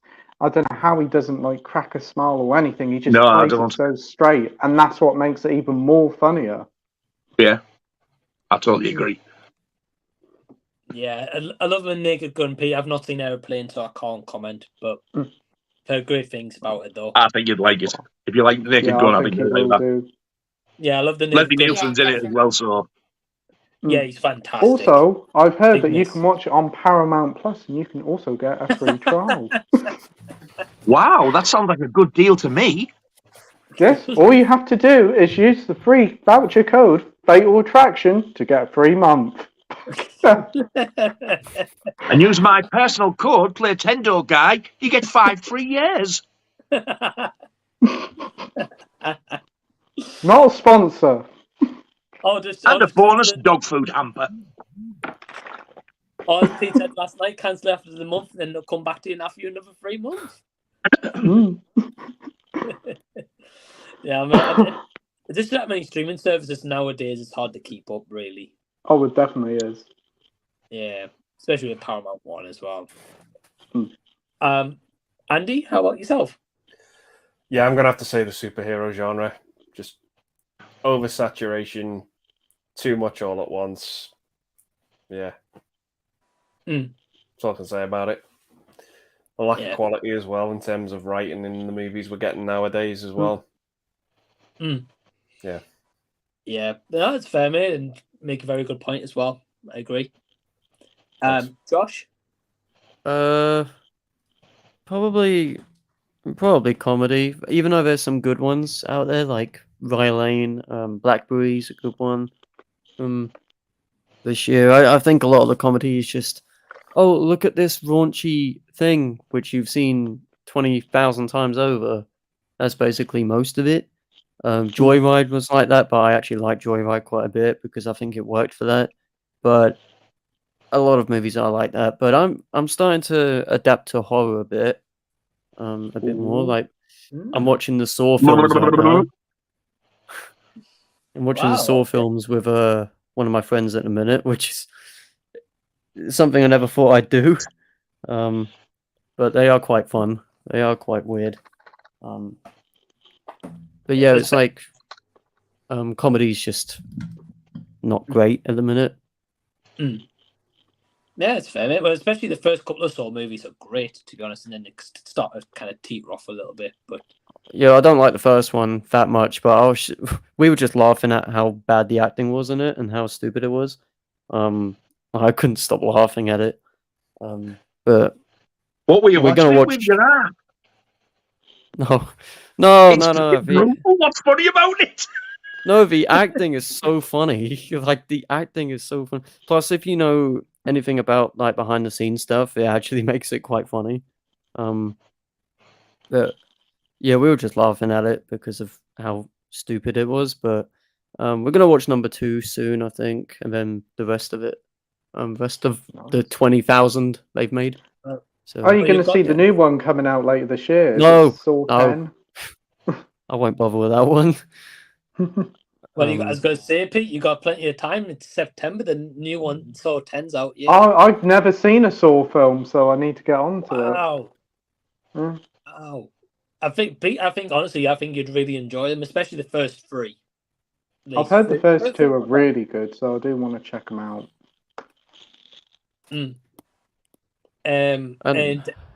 Sorry, Josh, go on. Oh, I actually went to see a horror film the other night, believe it or not. Talk to Me, it was. And that was a horror film. And a lot of good things about that. Everybody was like shivering their timbers. I was just sat there like straight faced. Like I was in. Such a good movie. Loved it. Is it supernatural? It's a bit more than that. Is it an A24 film? Yes. Oh, yeah. There's gore in it, so Nigel will be happy. There's a bit of gore in it. There was gore in Men, and I loathe that. Oh, I know. That's why you're getting it. But yeah, you might like this one, Nige. It's a slowish one, but there's a lot more to it. And yeah, it's interesting. Hope you like it. Comes out Friday. Nice. I'll wait for one of these to watch it and see what they say. If they say, no, it's all right, yeah, I'll watch it. I'll be sure to let you know, Nigel. Are you going to see it? Probably not this weekend, but I will definitely check out at some point. Right. I'll eagerly await your review. Awesome. Nigel, I don't know if I missed this, but yeah, what did you actually think on Men? And I've been waiting to hear your thoughts. I must have missed this in the ether somewhere. I don't know. Do you want the R-rated or do you want the director's cut review? Whichever version you want to give. Oh, here we go. Give us it. From What a fucking pile of wank! What a bag of shite that ending was. I was watching it. I was like, "This is a bit weird." What I did like was him playing all the parts. I thought, well, that's clever because I was like, he looks like him. And I realised it was the same fella. And the more they're coming, I was thinking, wow, he's playing all the parts. Next thing I know, there's this giant fucking humongous fanny on the screen with a man's head coming out. So what the fuck's going on here? And then it got worse. And the ending, I was ready to throw the fucking telly out the window. It was just absolutely fucking ridiculous for ridiculous sake. Did he not like the first two acts? Because for me, I liked them where they kind of built the suspense up a little bit. Yeah, but then it just ruined it. I think I'd rather watch Smile again. Oh, that bad. Oh, wow. That one's stinky though. Well, Nigel's getting a nice 4K steelbook as well soon. Smile, you can pick up. I've already got one 4K I can't fucking get rid of. I don't want another one. Fair enough, mate. Well, I'm glad to hear your thoughts on Men, though. I've been waiting to hear your take on it. He hasn't recovered. Well, Scott, how about you for a movie genre you've drifted away from? Possibly comedy and Marvel. Haven't really watched any of the Marvel stuff recently. They've just not been grabbing my attention at all, to be honest. And same with comedy films as well. I think they've been a bit lackluster recently. Still a few good ones every now and then, but not as good as they used to be. Yeah, it's a fair point. I don't think they usually tend to make a lot of comedies now. Not as many nowadays compared to... No, to be fair, there hasn't been too many recently. A lot of them are just action they'll probably start and remake them. Like, they'll start and remake stuff like Airplane and Porky's and stuff like that I love watching, and they'll just ruin them again. Probably, yeah. Yeah, I wouldn't be surprised. Don't put it past them. Wouldn't be surprised. I mean, there's nobody funny enough to be able to do it now. Nah. Leslie Nielsen's terrific. I don't think he can replace it. Well, no, I think they're making the Naked Gun remake with Liam Neeson. I think this. I think I might be wrong. Yeah, they're supposed to be remaking it with Liam Neeson in the role. Oh no, The Naked Gun. Yeah. Oh Jesus. That'd probably be bad. Oh, it's gonna be terrible. He's either always on a train, in a car, or on a plane. Either one of them. He's always in one of them. I thought he's supposed to be giving up the action films, but I see he's doing another one later this year. It's like remaking Dirty Harry or Death Wish with fucking Joe Pasquale. Dirty Harry with Joe Pasquale. Oh, I'd pay to see that. I wouldn't. No. Did a 5 6 chunks are only 5, or only 5, or only 5. Okay.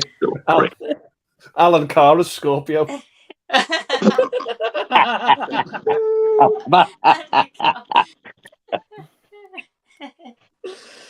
on, kids, sing round, round, round your bones, shut your fangs. Remaking Rambo with Louis Spence. No.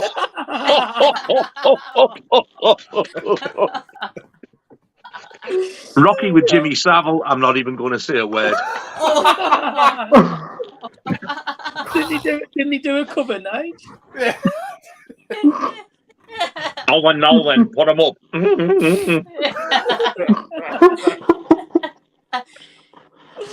Oh man, the remakes we don't need to see. Who wants to sniff my boxing gloves?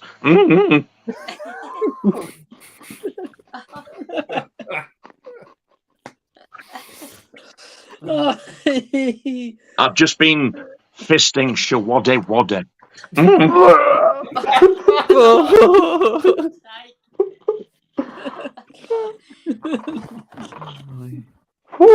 Man, Scott's nearly gone over there. I'm fucking done. I am. Oh dear. Hey, well, we got back to the ballot 10 about favorite travel movies in The Adventures of Priscilla, Queen of the Desert. That's a good one. That is a good one, yeah.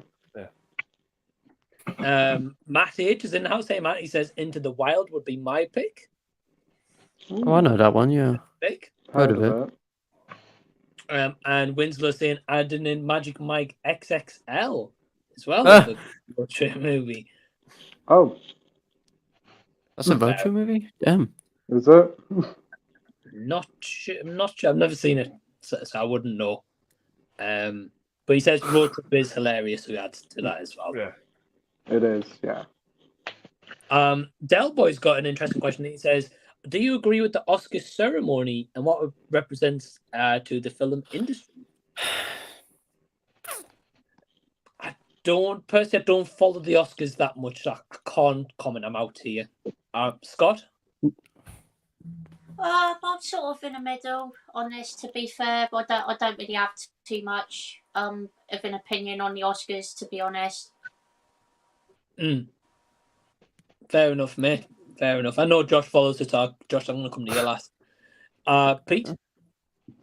I mean, it does represent a certain group of you, but it doesn't represent the whole majority of filmgoers' views. That's the thing. But then again, that could be both good and bad ways, because if you had the majority, we'd probably have loads of Marvel stuff. So it depends on how you look at it. Remember when they were trying to get No Way Home a Best Picture nomination? Remember that? That failed because they basically, the whole idea was, oh, let's do a fan vote so that they can vote for a Best Picture. They ended up voting Justice League for Best Picture or Army of the Dead. They proper backfired on them, and it was very funny to watch. I think they should have more people in there for voting, a more broader audience, probably from all backgrounds. They need younger voters. Younger voters, because most of the people who are stuck in their ways. Most of the people who are on the voting board are over 50, which is why they go for movies like Belfast and shitty movies like that. Because Belfast sucked. Because it was just boring. Yeah, I agree with that one, Josh. I thought it was a little bit, but I thought potential was a bit boring. Yeah. Yeah. Nige? I think the entire thing's just absolutely pointless because whoever wins, like when Josh said there, if it was left open to public, yeah, it would all be Marvel and all that shit. The people who vote now, it's all the toffs with their fucking money and glasses of champagne and snorting cocaine off their girlfriends' fannies and stuff like that. Why bother having a ceremony like that when everybody's opinions differ? Because even the winners, people are going to hate it. So I would get rid of it altogether. And it causes more upsetting arguments to the poor runners up and stuff, and they're probably their fans. Get rid of the fucking thing. It's a waste of time. Yeah. That's fair enough, Nige. Fair enough, mate. Andy? I used to enjoy it, but I don't enjoy it anymore. To be honest, I think the last two major controversial things to happen at them, I personally believe, were staged because the Oscars ratings dropped dramatically, and I think they just did it. They did to improve the ratings. the whole La La Land getting read out as the wrong name, and the Will Smith slap. Will Ferrell slap. Will I wish they'd Ferrell. slap him. Yeah. Wow. I think we're just done as publicity stunts to bring. Do you not think the whole thing is just like so fucking outdated and out of touch? Like, it's not even relevant anymore. It's just a certain group of people patting themselves on the back. That's all it is. Yeah, I think exactly. So why couldn't us six just go ahead and do it? Yeah. Because I can guarantee me and Josh wouldn't be voting for the same fucking thing. No. So what makes them more I'd be voting qualified for than shit us? no one's heard of. That's the problem. Exactly. I kind of think George C. Scott had the right idea back in 1970 when he won Best Actor. He refused to accept it because he thought acting shouldn't be a competition. Exactly. I didn't know about that. Yeah. That's the most sensible thing about the Oscars I've ever read. Yeah, I never even heard of that, but that's he really refused good. to accept it because he thought the whole thing was ludicrous, and he said actors shouldn't be compared against each other. That's amazing. I didn't know that. And he refused to accept it. The only other person to refuse to accept it was Brando for The Godfather, because of how Native Americans were being portrayed in films at the time. Wow, I didn't know that. I knew about the obviously Scott one because I think Andy from one of your like rated 70s one you're talking about. If I'm not mistaken. Yeah, he gives an amazing performance in it, and then when he won the Oscar, he just didn't turn up at the ceremony. He just wanted nothing to do with it. He told them to stick it up their hoop. Yeah. Yeah. So Andy said, because I didn't know about this till you mentioned it. So what did they do? Did they give it to someone else, or? I think his statue's in a museum somewhere. From what I've read.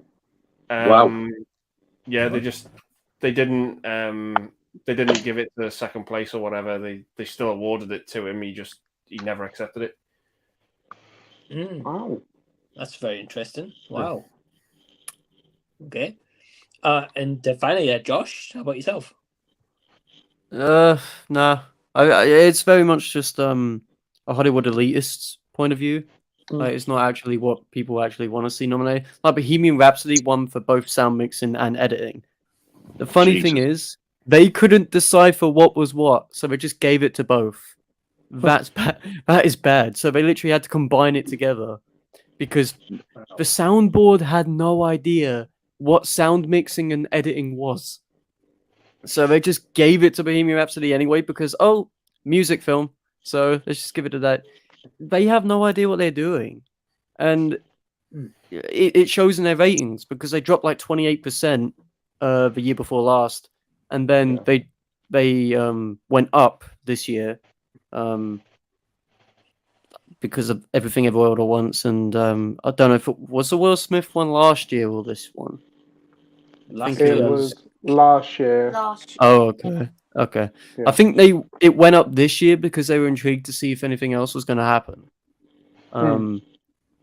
But I watch it every year because I like to see some of my favorite films get nominated, like Everything Everywhere and Power of the Dog and stuff like that, and see if they win. But it's like it's a Hollywood elitist thing. Like a lot of the voters are very politically charged. If they see a film which is a certain way, of course they're going to nominate it. Of course they're going to make it win. Like Michelle Yeoh for Everything Everywhere, she gave a phenomenal performance, but Cate Blanchett was much better in Tar. It's just a political thing at the end of the day. But yeah, I got lots of thoughts on the Oscars. But that's just it summed up very briefly. Fair enough, mate. I mean, with your comment, like Jason follows Oscars every year, and he's had in there about being politics and not quality anymore. So kind of as well. Yeah.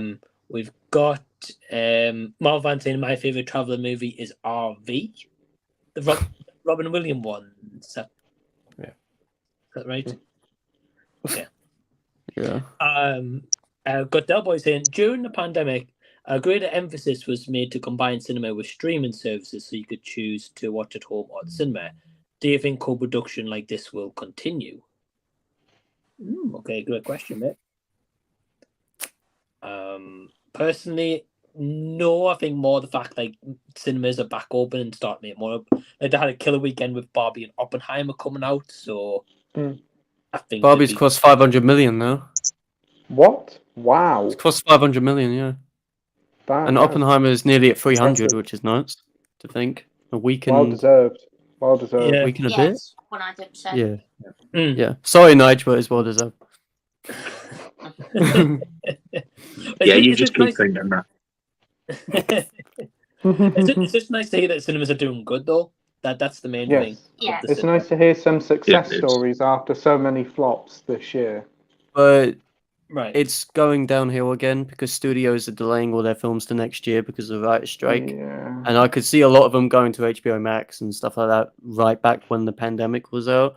Because remember that day and date thing with Warner Bros. Like Judas and the Black Messiah, Mortal Kombat and stuff went on HBO Max the same day as theaters. And nobody went to the theaters because they were just illegally streaming it because it was They shot online. themselves in the foot doing that. Yeah, and that's what happened with Tenet, and that's why Nolan moved over to Universal because they skewed his release for Tenet. But I can see it going back the same way, unfortunately. That's just the way I see it. But who knows? Who knows? Yeah. I think it depends on the effect of the writer's strike, really. I think that could definitely play a part, as you say, Josh. Yeah, yeah. Andy, what's your thoughts on this one? Yeah, I mean, I hope it doesn't continue just because I kind of want cinemas to go back to the way they were. I am very, very much anti-streaming. But yeah, it's... I don't know. Yeah, I just want cinemas to be thriving again. Thank God for movies like Top Gun Maverick. Who, they just breathed new life into it, and yeah, I just want that to continue. Yeah, 100%, mate. And recently, like the Super Mario Brothers did that as well. Yeah, to an extent, so that did so well. 1.3 billion, I think it did. Did a lot. Yeah, to be honest, I wouldn't be surprised if Barbie crosses $1 billion. It might do so well already. It could very well, yeah. Yeah, I said it a few weeks ago, and I do believe it will do. Yeah, and I'm glad it would because I'm glad Greta Gerwig's finally getting the recognition now. Because I know she got it for like Little Women and Lady Bird, but this is like top tier recognition for her, and it will give her more chances. Well, with both Barbie and Oppenheimer, they're both brand new original films, so to speak. I know Barbie's based on an IP, but they're not based on existing movie franchises, so it's great to see them both making success. Yeah, completely. Marvel was shitting themselves right now. Marvel was shitting themselves. They're like, what do we do? Yeah. Just end, maybe? That's it. Nige, how about yourself? I can see them continuing to do it because, like, even when I put YouTube on, you can rent that. Isn't that still on the cinema or just come off? At the very least, what I personally would like to see them do is put them on the cinema and then don't do anything for a few months, and then I think they should get physical releases. Yeah. For a good 6 months at least before streaming even gets a sniff of them. Yeah. That might boost the sales of like DVDs, Blu-rays, and 4Ks again. So people might actually start manufacturing them as well.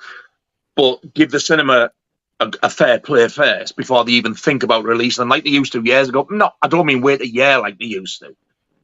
But when you were waiting 3 or 4 months, I think that's kind of like even 6 months. But make it a physical one. Make these streaming people make them like wait a year or something. Yeah, I think you make a great point, Nige, because like a lot of movies nowadays, you're right. Like The Flash, for example, came out in June. It's on streaming already. Exactly. Less than a a month. lot of these films have windows, right? So Oppenheimer's got a 100-day window, which means it's in theaters for 100 days, and then it's considered to go on streaming. Mario had like 2 or 3 weeks. Flash had 2.5 weeks. So it's kind of just like people are put off by it because they could just wait a couple weeks, you know? Exactly.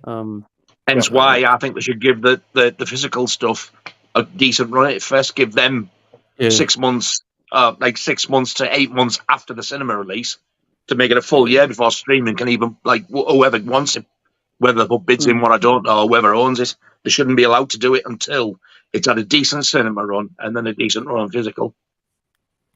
Yeah. That's my opinion. Well, they used to work nights back when, so I can't see why it wouldn't now, especially as physical media is getting more popular again. Yeah, I agree. Scott, do you have any different thoughts on this? No, not really. To be fair, I just sort of agree with everything Nigel just said. To be honest, I couldn't agree more. Yeah, fair enough, mate. And Pete? Yeah, I hope it does change, because day and date with cinemas, that was a disaster from the get-go. Disney were doing home rentals for Mulan when it came out, £20 to watch it at home. Wow. Not needed. What they need to do is what Nigel said, put it in cinema, keep it in cinema for a good, 3 to 4 months, give it a release on physical, then release it on streaming. Because if they put it on streaming after 3 or 4 months on Disney Plus or whatever, it then will cost them money, because they're going to lose sales on physical, lose sales on the cinema. That's why Disney's in the mess they're in now. So slowly trickle it out over a year. So you have your cinema, then your physical, then probably 12 months have your streaming. Yeah. Yeah, mate, I think you made a good point, because I remember back when, as you guys are saying, it used to be cinema, then physical, then it'd be Sky Premiere, the first time it would ever get shown anywhere. It doesn't make really good business decision, because these Marvel films cost $300 million to make.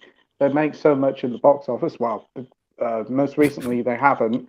At least if they put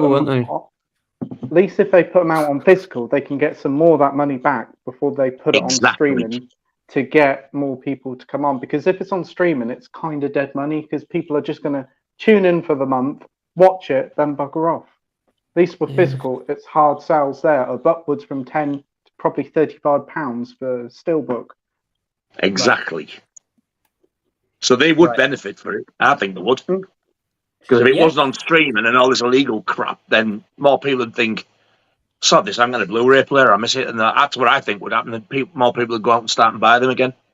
Oh, the streaming has just led to more pirating, and it's made the situation worse. They've made a rod out of their own back wanting this streaming stuff, because it's damaging them in the long run. Oh, but it's progress. Yeah, it's also making them go bust, idiots. Yeah. Yeah, it is. Funny though, isn't it, that they think all streaming's all this, yet they'll release whatever it is, a few thousand of something, and films even now. People say, oh, nobody has Blu-ray players anymore now. Yeah, that's why things like The Exorcist and even a sequel, for God's sake, Jaws 2, limited edition 2000, sold out like that in less than a day. Yeah. You because nobody buys them. If Disney did a special edition of a Disney Plus exclusive series or film like Prey, limited it to 5,000, that would be gone in a couple of days at work, because people would want it. So it's ridiculous. I saw they're doing a WandaVision steelbook with no disc, which is very funny. Yeah, that's through a third party. That's not actually through Disney itself. No, it's from a third party, is it? Yeah, it's from a company that makes steelbooks. It's similar to I saw it on Twitter and I was like, "What the hell is this?" So they're making a steelbook but no discs. Yeah, similar to the place like Blue Fans. Similar to that, it is. Okay, if they're going to do that, why don't they team up with the studio and at least put a download code in it? Yeah. Then both are making on it, and they could charge you canny bit for it, because at least you are getting the film on a download. Yeah. Who the hell wants an empty steelbook? Well, they do it for video games now as well. You'll buy a special edition, you'll get a steelbook, but you get a digital code for the game.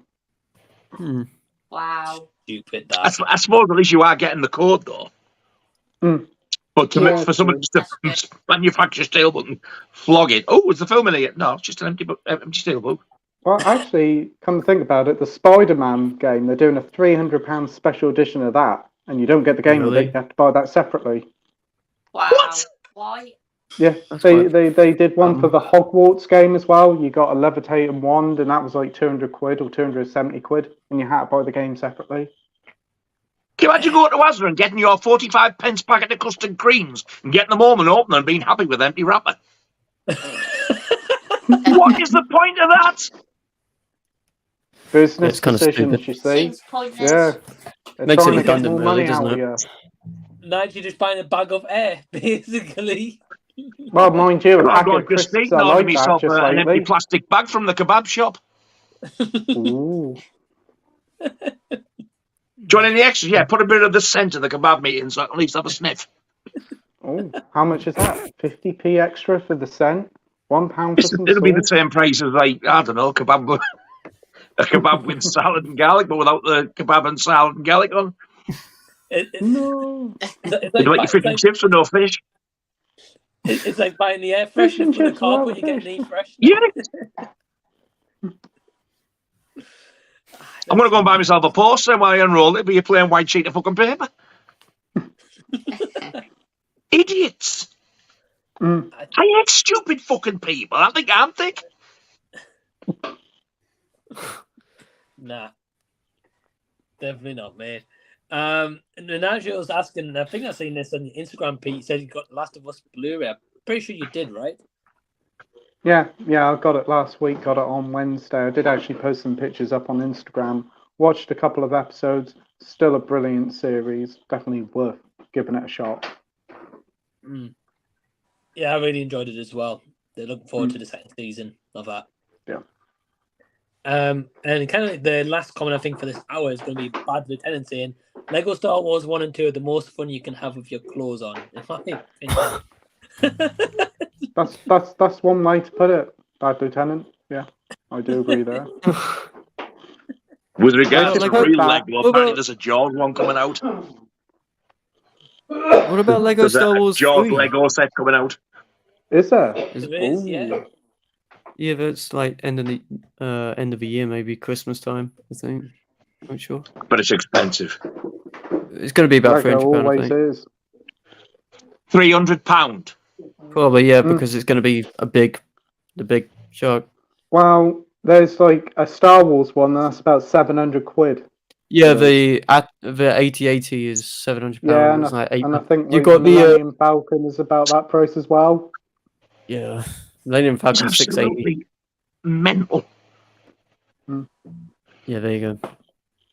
Yeah, and I'm not sure how much it costs. It depends, as Josh said. Depends, I think, how big they make the shark, which obviously is the big piece of the set with maybe a couple of figures in, with the characters. But I know you'd be buying a day one regardless, I think, though, so.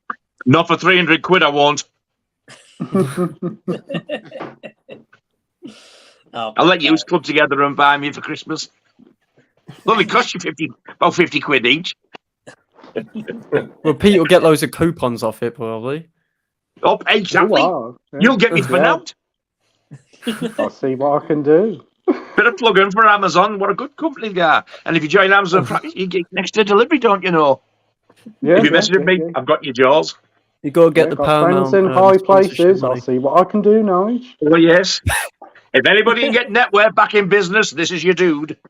I've got a relative who works in every business known to man. The one remaining shareholder. Well, it's pretty much wrapping up the hour. So first, I just want to say thanks to Scott, Pete, Nige, Andy, and Josh for joining me. Flew by the hour, so thank you guys for joining. Yeah. Thank you very much, Thank Andrew. you. Thank you. Thanks for having us on. Thanks. Hey, you're welcome. And before you guys go, I just want to say the link to Scott, Pete, Nige, Andy, and Josh's channel down below in the description box. So please go subscribe to them, and please go support Scott over on his channel tomorrow at 8 o'clock, where he'll be doing a live stream as well. Thank you, Mike. Appreciate that.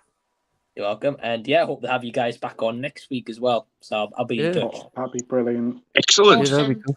Yeah. Yep. But thank you guys for joining and enjoy the rest of your night. Yep. See you guys later. Thank Cheers, you, mate. everyone. See you later. Bye. Bye. Bye. And we've got Sin in the house. Hey, already. Sin. Hey. I'm just Hey. nursing my coffee here, waiting. Hey, yeah, hey, Norin. how you doing? Yeah, how you guys doing tonight? Good. good. It's been a hectic day. I am so finally ready to just sit down and relax and talk with you guys. Always a pleasure to have you, Sin, and always a pleasure to have Norin as well. So thank you for joining. I know you messaged earlier, Sin, saying you're so stressed and you're looking forward to just chilling out. So. Yeah. Yeah, absolutely. Then I just wanted to let you know, Mike, just in case I might have to jump off around 10:30 or so, like a half hour early, if that's okay. Just wanted to let you know. Yeah, just let me know, man. Yeah, all good, all good. We're not going to have Rashad join us tonight. Something came up, so I wish Rashad all the best as well, and definitely thinking of him at this time. But yeah, so we've got Sin and we've got Norin here. Great to have you. We guys have got a lot of questions and we're bombarded with the comments, so thank you guys for killing it. Exciting. So we'll start off one from Del Boy. He says cinemas are closing down like shops on high streets here in the UK. He says, what do you think could save them? And if lower ticket cost is a solution, how will lowering ticket cost help the industry pay for new films? Oh gosh, great question. Yeah, definitely. Norin, do you want to go first? Sure, definitely. Well, I've heard a few different things about how. So I think it was Regal or Century. I can't remember which one, but they were trying to do that rollout where they were going to charge more for the premium seats and then less for like the front 2 rows. And then like the other ones would kind of be the same price, the ones on the edge and like the back and all that kind of stuff. Ryan. Hey, man. What's going on? Yeah. So I think I heard that it was well known about you guys in the States getting those seats where they charge more for where you kind of But in terms of bringing like, oh, sorry, go ahead. No, I was just so you said Regal was doing that. Is that what you said? I can't remember which one it was, but one of them was rolling out that idea, like the CAOs or the CEOs and the execs were like they put the plan out there and they showed like the seating charts and how much the prices would be and the difference and stuff like that, which I understand because like sitting in the front 2 rows like that can suck. Like if you get those seats, that can be very uncomfortable. So I understand that. Premium, the ones at the very back, are those the premium seats, or what do they consider? It's kind of like that grouping in the center. You know how they have the handicap section usually in the middle? It's kind of like that kind of grouping around there in the middle because you're kind of in the center of the screen. You get the best view. Oh, okay. So like physically in the center. So my favorite's all the way at the very, very back. Nice.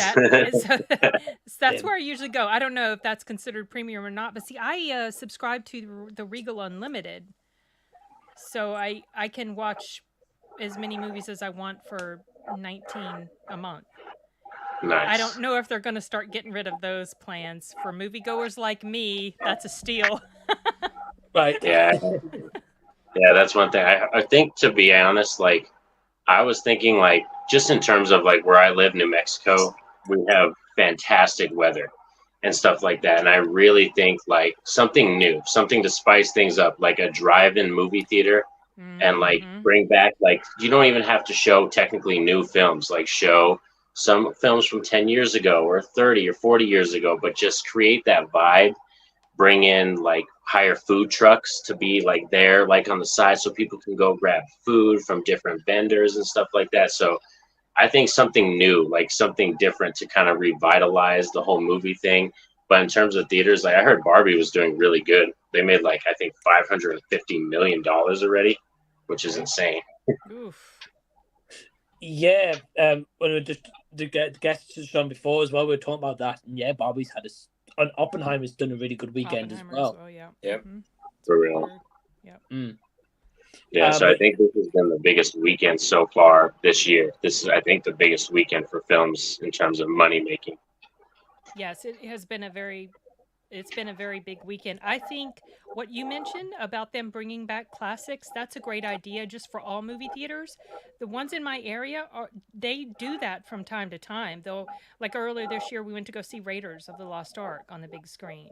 They've had Lost Boys. Every year, probably, they bring back Halloween. They're bringing back Exorcist. Those, and a lot of films, they brought back Pirates of the Caribbean. Those can draw in some pretty decent crowds, especially if they were fan favorites, even back in the day. So, you know, they were doing that a lot when the pandemic was going on and a lot of the theaters were still closed down. So like Cinemark, they were one of the first theaters in our area that opened back up, and they didn't have a lot to offer, so they were bringing classics back, and those did pretty well. But yeah, drive-in theaters would be great too. More of those. Sure. Yeah, it's like I had a drive-through theater experience like during COVID as well, so it was a really cool experience, to be honest. But just before we get on to the question, we've got our final guest tonight, and that is the legendary D Movieman in the house. Hey, everybody. Did you see that? I like shirt? your shirt. Yeah. Yes, I like it too. We know that guy. But yeah, hey D, and also hey Ryan as well. Thank you guys for joining as well. Really appreciate it. And the link, oh, by the way, I forgot to say, link to Sin, Norin, Ryan, and D channels down below in the description box. So go subscribe to all these awesome people. And Rashad's links down there as well. So please go subscribe to Rashad. So yeah, D, we got a question in here. I'm going to throw it over to Sin next. But basically, cinema's closing. Idea of cinema's closing down, and what could save them, so to say. Sin? Well, just pretty much what I already said, and like we already heard, bringing back more of the classics, opening up more drive-through theaters. Those were really popular. We have like only one in my immediate area, but it's many miles away, and that one did really well, especially during COVID. I don't know, maybe lowering ticket costs, but like he was asking, how's that going to help for as far as for the cost of new films, maybe actors are just getting paid way too much to come. Maybe they can take a little bit of a pay cut. Right. I don't know. Maybe shave off about $5 million out of 40 or something like that. I mean, not that I begrudge them making money, and I get why certain actors or whatever make what they make. If they're the box office draw, that's what they feel like they can command. But I don't know, more indie films, more quality writing, more things that don't bash one group or another, things that make people happy and excited about going back to the big screen again. More things like Top Gun, Maverick, stuff like that can just has a wide appeal. So, yeah, that's the only thing I can think of. Yeah, and they're great opinions from both of you, and I definitely agree with them. I've got a little bit to add at the end. Ryan? I think it's a tough question because I think for some people, like for instance with Barbie and Oppenheimer, pretty much everybody I know, like even like people are talking about it at work and stuff like that. So like you get a lot of people that never go to the movies, and I think there are going to be certain people that are only going to see certain familiar kind of movies. I think no matter what, if they're a casual moviegoer, they're only going to see what they would rather have as familiar. Like you're always going to have like different groups of people. Like you're going to have people like us that review movies and go every week. And I feel like a lot of people that do go to movies, it's usually like, like a single person or someone that may not have a lot of kids and can't go to the movies that much. Because people that like have like families and stuff, they're not going to go as often. And I think it just depends. Like some people are going to pick and choose. I think some people, they're not going to go really at all, or they'll just wait for streaming. You have people like us. And then you have people that I feel like there are a lot of people that watch a lot of TV shows now more than ever because there's just so many to watch and there's so many streaming services. And I think it just depends on the individual. I think it depends on their tastes. What you guys are saying about like the older movies, they do that at my theater. But I don't see where like a ton of people are coming. And I think it may have to do with the area too where I live in, because I live in a more tourist area. Because like even my theater near my house with Barbie and Oppenheimer, it was packed. And I'm telling you, it is never packed like that, like ever. Like even on opening nights, like I'll go to a movie and there'll be like, I mean, depending on the movie, I mean, even like a Marvel movie, there may be like 25, 30 people, but I mean, unless it's like a really huge movie, like I think advertising really goes a long way too. Like with Barbie and Oppenheimer, they advertised the hell out of that movie. Like both movies, no matter where, you saw like on the internet, I think that all really ties into getting people to go. And the way that they marketed both movies, they made people think that this is the event they need to go to. So you were reaching people that never go to the movies and haven't gone in years, and they went to go see those movies. So I just think it's kind of a tough question to answer, because you can lower the ticket price all day, but if somebody doesn't have interest in the movie, they're not going to go. Like, even if it's a drive-through and maybe it's a classic, they might. I think there's just a lot of factors. I think I don't think it's an easy question to answer. Is what I'm saying. Yeah, I think that's a great answer as well. What you give, it depends on different circumstances. Like, for example, you mentioned about families. Like Norin, like I know, for example, like when we've talked, like you don't go to the cinema that often. If I'm right. Yeah, it's true, because it's just hard with having like the 3 kids, and then like.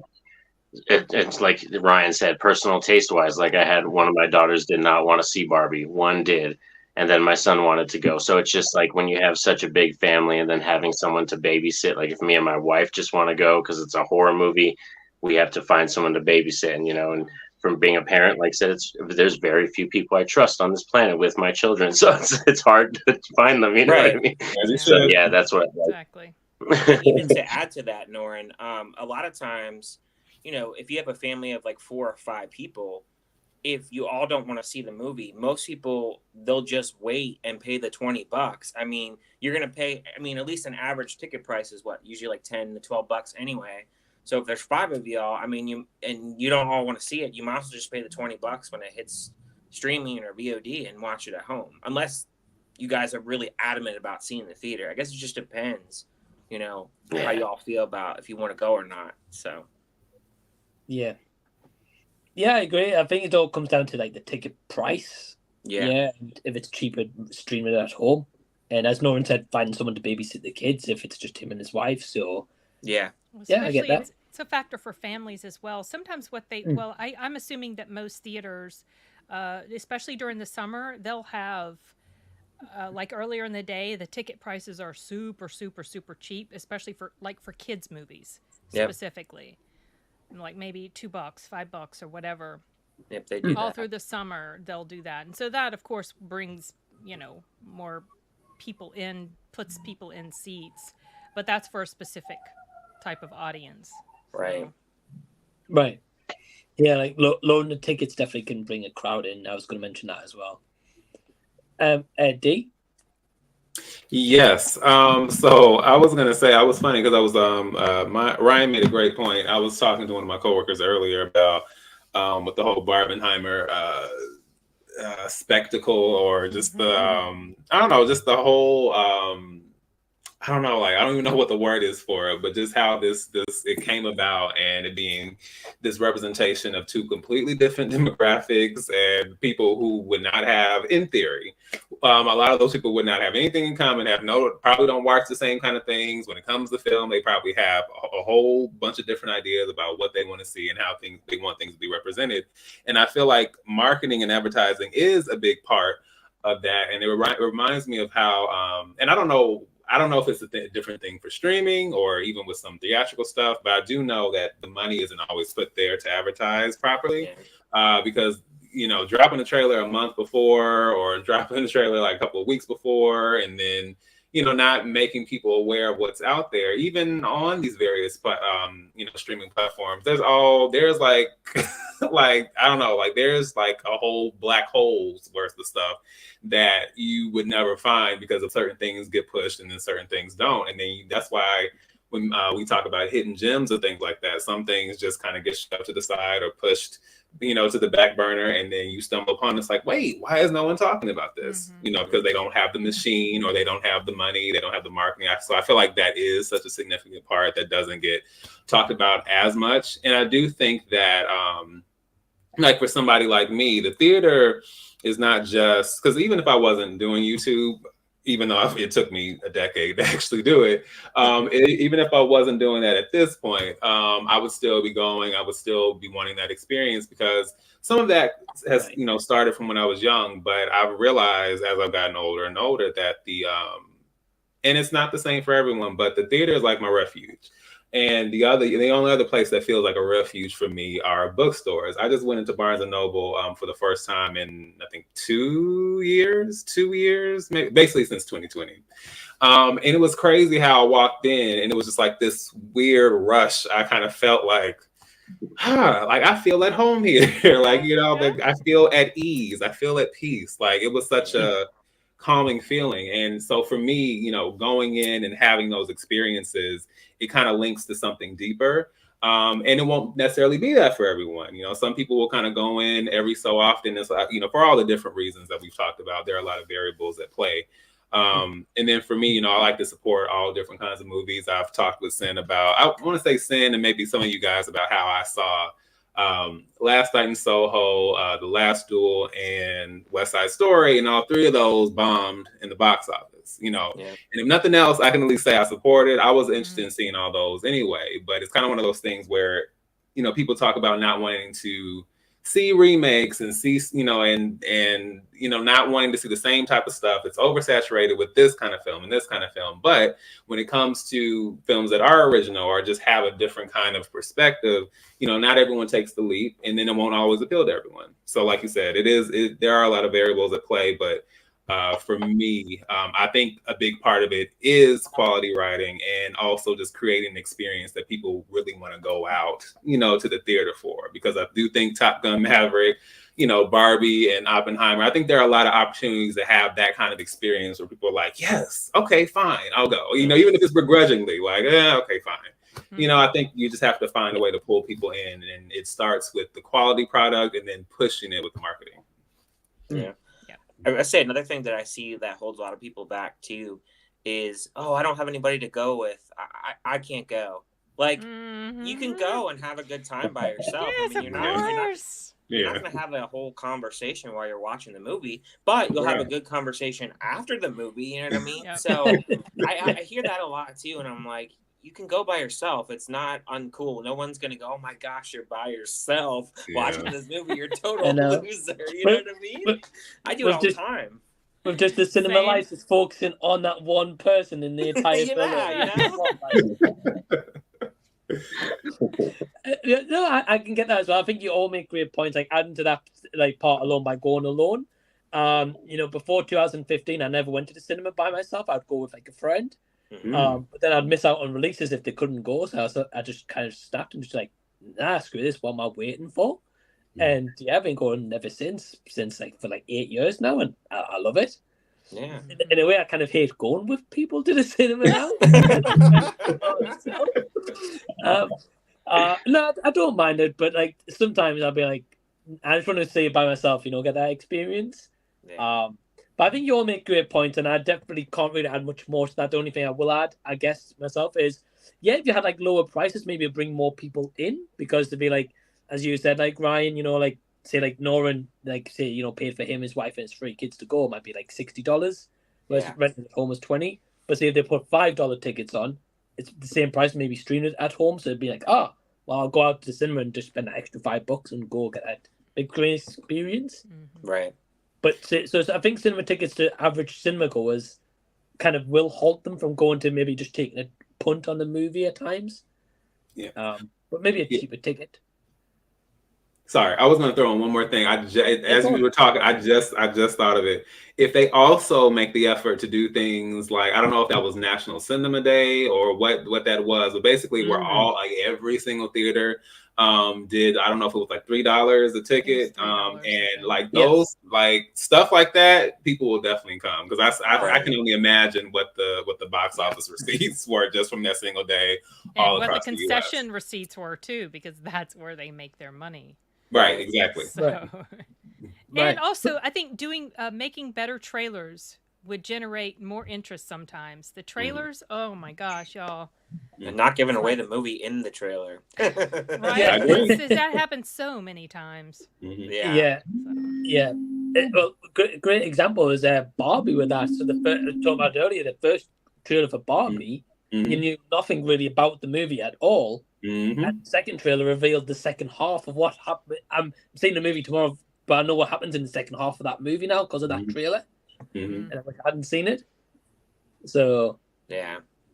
Yeah, I was gonna say like two of the best trailers, or at least two special ones for me, because I love all kinds of trailers. But one is The Shining. It is literally just a shot of the elevator, and it is just this long scroll of The Shining, directed by such and such, starring Jack Nicholson. Da, da, da, and it's just roll, like nothing but words, and you hear all this weird disorienting music, from the film playing in the background. All of a sudden, it goes away, and you still see the elevator, and then all of a sudden, blood comes pouring out of the elevator, splashes over the camera, and everything is red, and you see the furniture just floating around. It's like, okay, coming soon.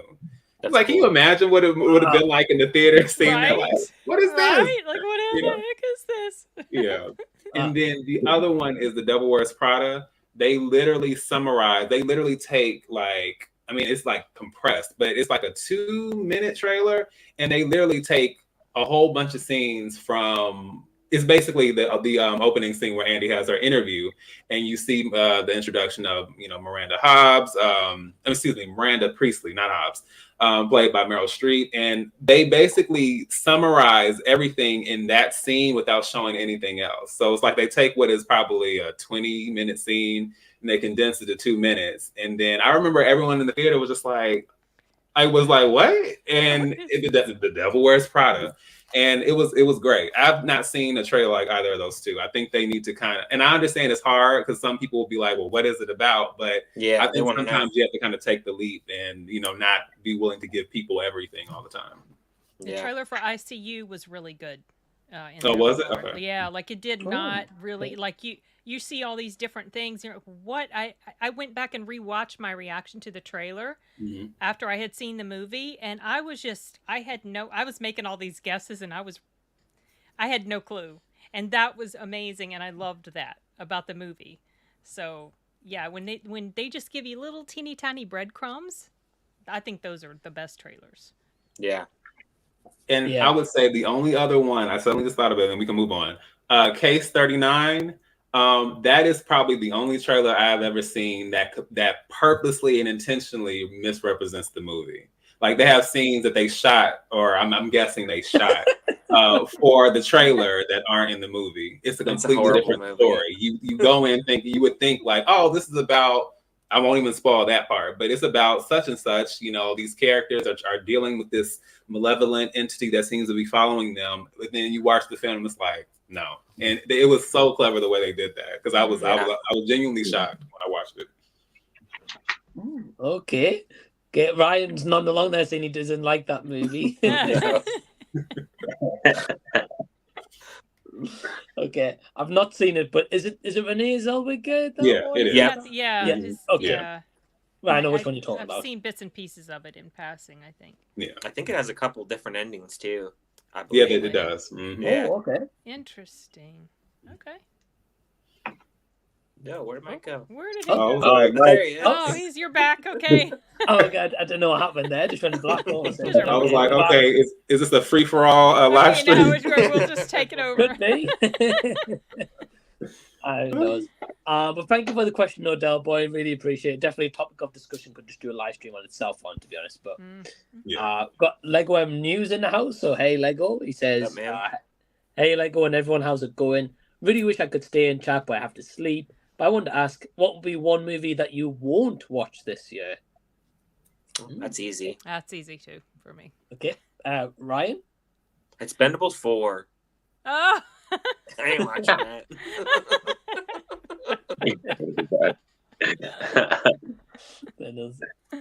That's funny. Zin? Well, I actually have two.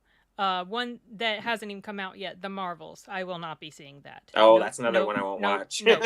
And I will not be watching Barbie. Absolutely not. Nope. Then that's such a cop out. Find another one, because you were never going to see that. You weren't going to see that anyway. Okay, I need something else. But here's the thing. I'm toying with the idea of going to see Oppenheimer, and before I thought that I wouldn't. So, like, if Barbie had given me good word of mouth, I might have changed my mind on Barbie, but some of the stuff I was hearing is like, nope, I'll be too pissed. I'm just not going to. I don't want to do it, so I'm not going to. I have zero interest at this point. Okay, so what's another one? Because I was aware of that one, so I'm curious as to another one you're not. The Marvels was like Barbie was the first thing that popped in my brain when I saw this question. And I'm like, no, there's another one I refuse to see. That's the Marvels. I'm not going to go see that. Is there Probably a third?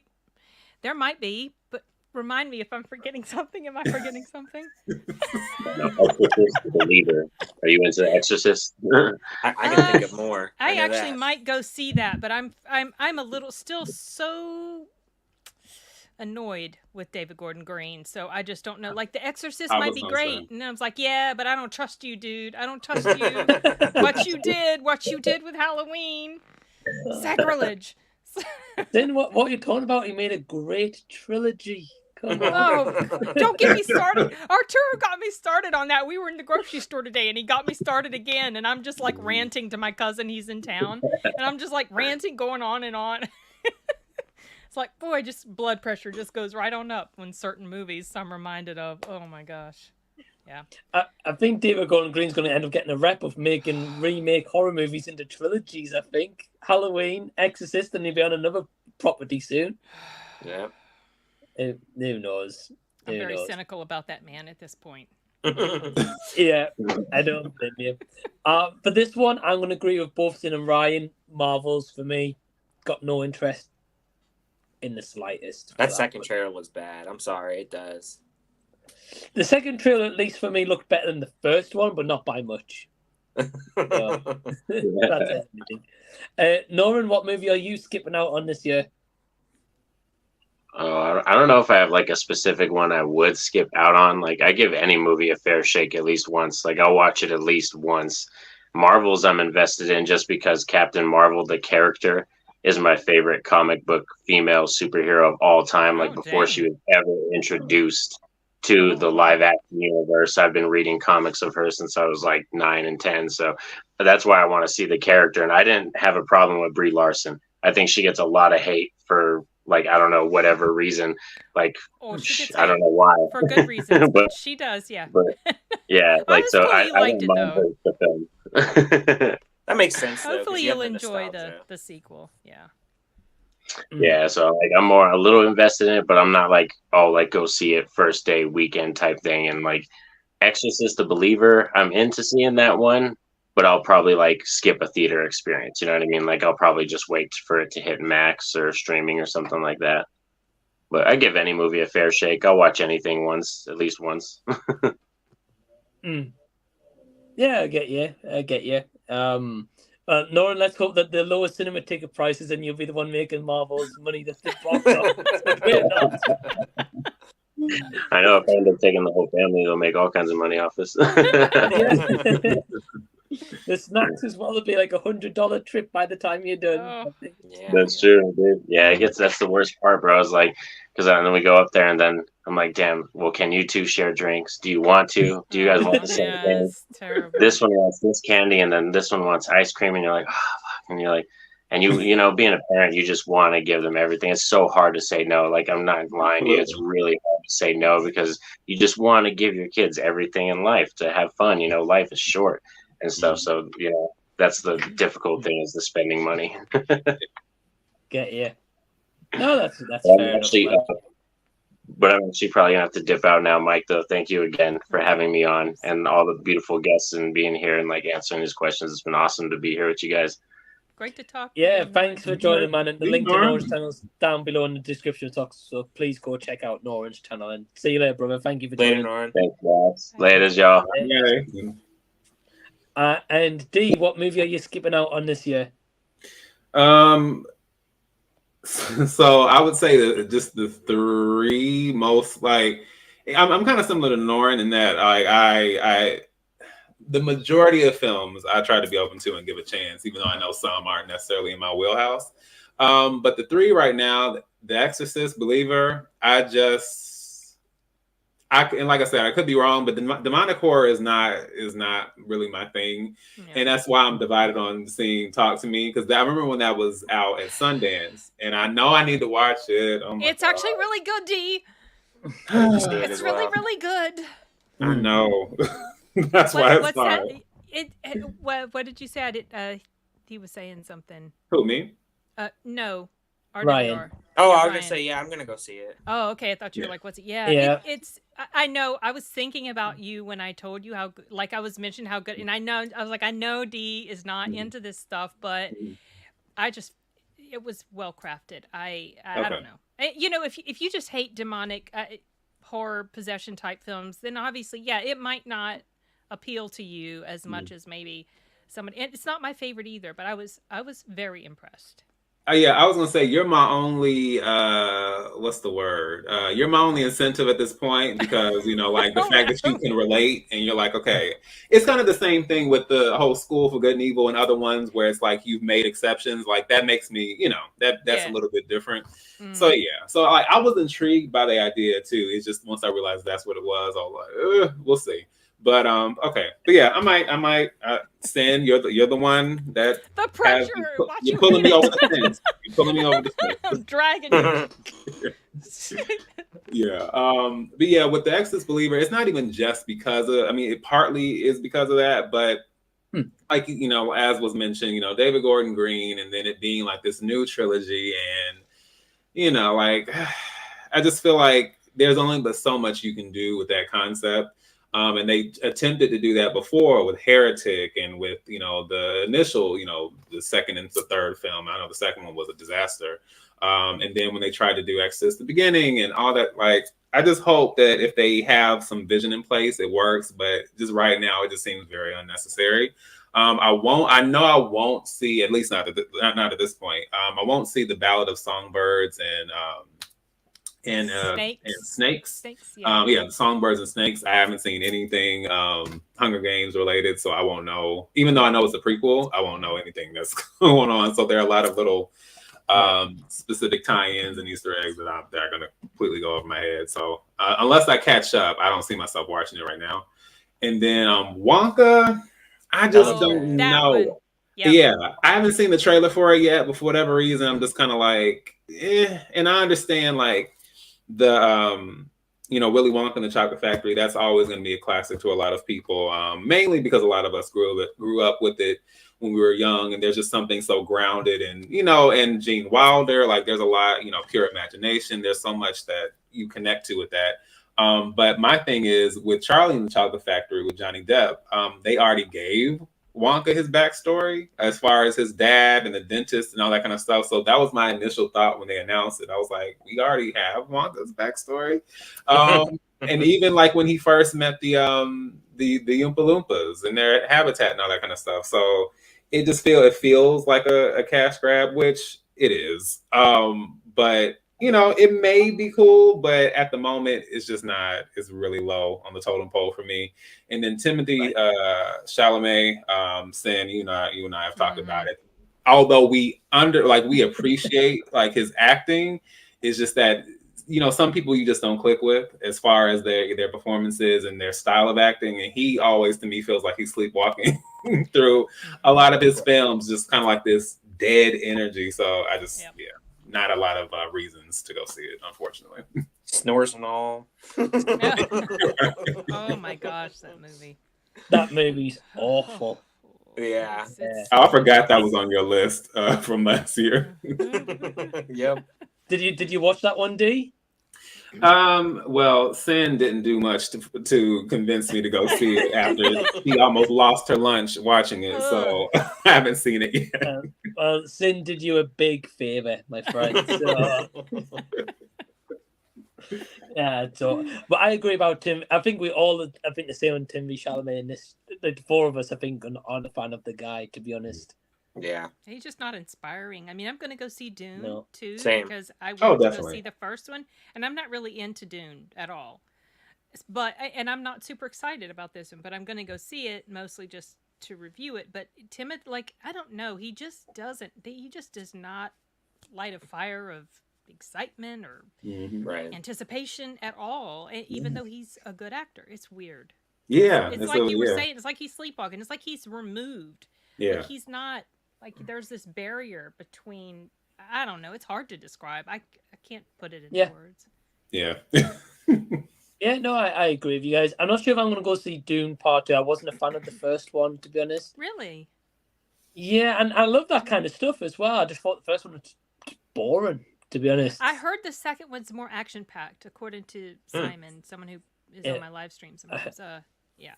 I heard also it's got a runtime of 3 hours 15 minutes. Oh my gosh! Is there going to be an intermission? It wouldn't surprise me. These movies are crazy. They don't do that for American films. That's so annoying. They did that for Patan, like this Indian language movie that came over, and they had an intermission. they did. I was like, oh, thank you.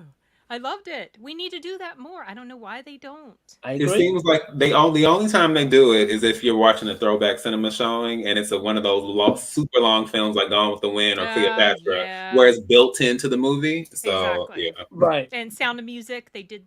They have like maybe a break in there. Mm-hmm. No, that's a mistake. Yeah. Yeah, you're right. That I think they need more intermissions. To be honest, absolutely. Toilet breaks, go get some snacks, like refresh and stuff. Almost like how I'm not even almost. That's how they do it. But like at the theater, whenever I go to the theater, they the intermission it's usually like 2 hours and 30 minutes or 3 hours, the musical or the play, and then the hour and 15-minute mark to be like, okay, you guys can go to the bathroom, get concessions and come back. I'm like, if it's gonna be that long, it may as well be the same thing because that's literally the same time as anything in the theater. Yeah, exactly. And plus, like if cinemas did that, they'd probably make more money on snacks. People would rush out to go back. Oh yeah, for sure. But they're probably thinking, well, yeah, that's true.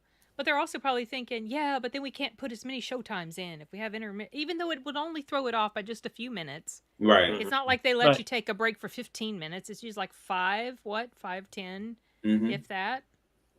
I don't know. Yeah. Yeah, no, I agree. I've got an interesting comment in from Marvan. It says, what's your thoughts on epic movie, superhero movie, and disaster movie? None. Haven't seen those. What? So I watched those. I remember like my first date was one of those movies, and I just remember it was a very bad experience watching that movie. I can't remember which one it was. It was one of those. I've seen all three of them, and yeah, they're not silent great. Movies are better, is what you're saying. Literally is, yeah. I would take the silent Little Mermaid movie over the one of those ones. Oh my goodness! Fair enough. I would take the AI Little Mermaid over those ones. Yeah. Malvan also said, I can't stand Sausage Party. I thought it was weird. I never saw it, but I saw the trailers, boy. Yeah. Definitely weird. Yeah, I had a discussion with Elliot about that when we did our WTF film collaboration. And that whole and I already knew, and it was wild to me, and everyone's different, I guess. Not everyone's that perceptive, but to me, it would have been clear to me, even if I hadn't seen the trailer, if you look at the poster and you see the way the hot dog character is sticking up off the side of the poster, it's like, you don't know what's going on here. and then when I see, like, even the trailer, like when I see who the main character is, when I see that the female love interest is a hot dog bun, it's like, what do you think is going to be the end game? Like, what's the end game here? And yes, some of that is there, but I still wasn't expecting spoiler. I would never expect to go into a film like that. Mind you, a film that parents took their children to, go figure. I would never expect to see was it 5 minutes? If it wasn't 5 minutes, it felt like it. It felt like it went on forever. But I would never go into a film like that expecting to see an entire food orgy happening where all these food characters are putting faces here and legs are going here and people are getting flipped around this way and stuff is exploding. I was oh my gosh. I was lost. I was like, how is this possible? I think they're making a series on it that's supposed to come out. Oh boy. I'm pretty sure there's a series about to come out. Oh my god. That'll be something. Yeah. I don't know how you make a series on Sausage Party. I don't either. I don't know. Maybe they'll have the origin of the hot dog or something like that. Where'd the hot dog come from? How did the hots for the How are bun? hot dogs made, Mommy? Yeah, it's. I mean, Daniel Mazin now say, Daniel, he's adding, he says, I enjoyed the opening and end of the sausage party, not much else. And the celebration scene, rest of the film was more just filled with drugs and swearing for comedy. So didn't find most of the comedy for funny, but had good ideas. Fair enough. Yeah. Aren't these the same people that worked on Strays? Aren't they Are they made by the same? Or am I It wouldn't surprise me. I think I saw some of the same actors are in it. Okay. Yeah, that's another movie I'm not gonna watch. Yeah, I forgot all about that. That's an absolute no. When I saw the scene with the dogs humping each other, Humping and stuff, the deer and the yeah. I'm just like, I'm good. I'm not watching this. See, I didn't even know about that. I just realized it was like, oh, we're doing because the R-rated thing, like that can work, but it's just like so many times they think they can throw that R-rated concept of being raunchy and over the top towards like anything, and it just doesn't work. Like I wasn't interested in seeing Good Boys because I'm not down for watching kids swearing and be, like all that kind of stuff. Yeah. Like I understand some people find that stuff funny, but to me it's unnecessary. And then now we're doing the same thing with the dogs. I know what is it? I haven't watched it. Maybe I will, but I know what is it? Is it Team America, the police film? Oh, yeah, World Police. Yeah, World Police. Yeah, I already know that has a whole sequence. Yeah, it's gnarly. Yeah, it is. So, yeah. Okay. I know it works for some folks, but it's just sometimes I'm like, oh, can we not? Can we just, can we do PG-13, please? Yeah. All those films you mentioned, D, I've seen them. Interesting, Mike. Very interesting. The movies I probably shouldn't have seen, I've seen. Of course. Right? Yeah. Like, what is it with Mike? I don't know. I haven't seen that. Oh, yeah, I have seen that terrible movie. Yeah, I saw that. The king of terrible movies. That's what I usually watch. There we go. Yeah. Okay, this is an interesting. I don't know how true this is. This is an interesting comment. They're remaking Planes, Trains, Automobiles with Kevin Hart. Oh man! Wow. I mean, who's teaming up with Kevin Hart to do this? This is what I would like to know. Who's going to be doing this? It's a good question. You can see the excitement on our faces with this. I just don't feel like he is really like kind of like the comedian anymore. Like I feel like he had a period where people kind of liked him for a little bit, but I don't feel like he's really in the realm for comedy anymore. Like I don't think there's anybody going, man, well, why don't we have Kevin Hart back in a comedy film again? I don't feel like anybody's jumping up and down for that. So I don't know, maybe I'm wrong. Maybe he's got a bunch of fans out there that are wanting him to return, but I don't know about that with Planes, Trains, Automobiles. Yeah, I'm just like, we already, and mind you, and I understand it may be sacrilege to some, that's still one of those films I have to go back and watch. But I know that it's like a classic film. It's a beloved film. It's, one of those. So it's like, look, like we are, and it's, I only have but so much energy for it because it's like, I'm almost more surprised when something hasn't been remade than I am when something is being announced to be remade. So it's almost like, so I can only get, but so up in arms every single time. But it's just like, that's not, having Kevin Hart in the mix isn't going to make it any better. People already are not going to be happy about it. And then you choose, which I personally feel one of the most obnoxious comedians out there in the mix. I'm just like, maybe it'll work out, but I don't have a lot of hope. I just don't see. Is it Steve Martin and John Candy? I don't see how you can beat that. There's just some things when it comes to the whole classic experience, and I understand it changes depending on the person, but some things just once they're cemented, it's just no going back to it. And as has been said by me, and I'm sure plenty of other people, there are so many bad movies that can be remade, or even movies that waste their potential, and we're kind of like maybe disappointed and subpar. We don't go back and remake any of those. No, let's remake films with IPs and Oh, it's so annoying. You're right. Yeah, exactly. And like history and all that. Such an untapped resource there. It is. Man, I think a lot of times they do the remakes and all that stuff because they feel like they already have the built-in fan base. Yeah, and like so the marketing's easy. already there, so they can be lazy about it. Yeah. And like people will go. So like for instance, like we were just talking about Wonka Hut's cash grab. People are gonna go see that though because they're like, oh well, Timothy Chalamet's in it. It's Wonka. You know, I love Willy Wonka, so I'll go check it out. So, you know, it's just sometimes I guess that's just how it is. Like, even though us as wanting other different films, like they look at it from a mass majority audience standpoint. Like, what does the mass majority audience want to go see? So they look at it that way, I guess. Yeah, I agree. I think that's an interesting topic, though. Like, you know, movies that did terrible or are bad that could be remade into a great movie.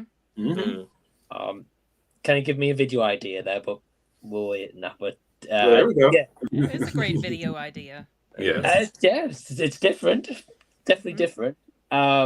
We've got an interesting one. I've got an answer for this one straight away. But Del Boy's asking if you could rename the title of a film because you did not like it or did not represent what the film was. Which film would it be, and what would you rename it to? One from top of my mind, and I said this in my review for the movie at the time. Shang-Chi and the Legend of the Ten Rings, I think it was called, the Marvel movie. I said in my review, Shang-Chi and Friends. That's what that movie should have been. Oh my gosh. Because it was just Tim and his friends, and he didn't even feel like he was the main guy in that movie, and it's about him. So it's true. That's a good one. That's mine. Sin? Mine would probably be John Wick, Superman versus Daredevil. That's the title I gave it. I was so annoyed. Yeah, that's the only one that comes to mind. I'm sure there's more, but I just remember I had seen John Wick. I had changed my mind about going to see it because this show, and I go to see it, and I was so aggravated. I'm driving home, and I'm ranting to my son in the car the whole time. I was just like, this should be called Superman versus Daredevil. That's what this should be called. So that's the one I'm going with for this.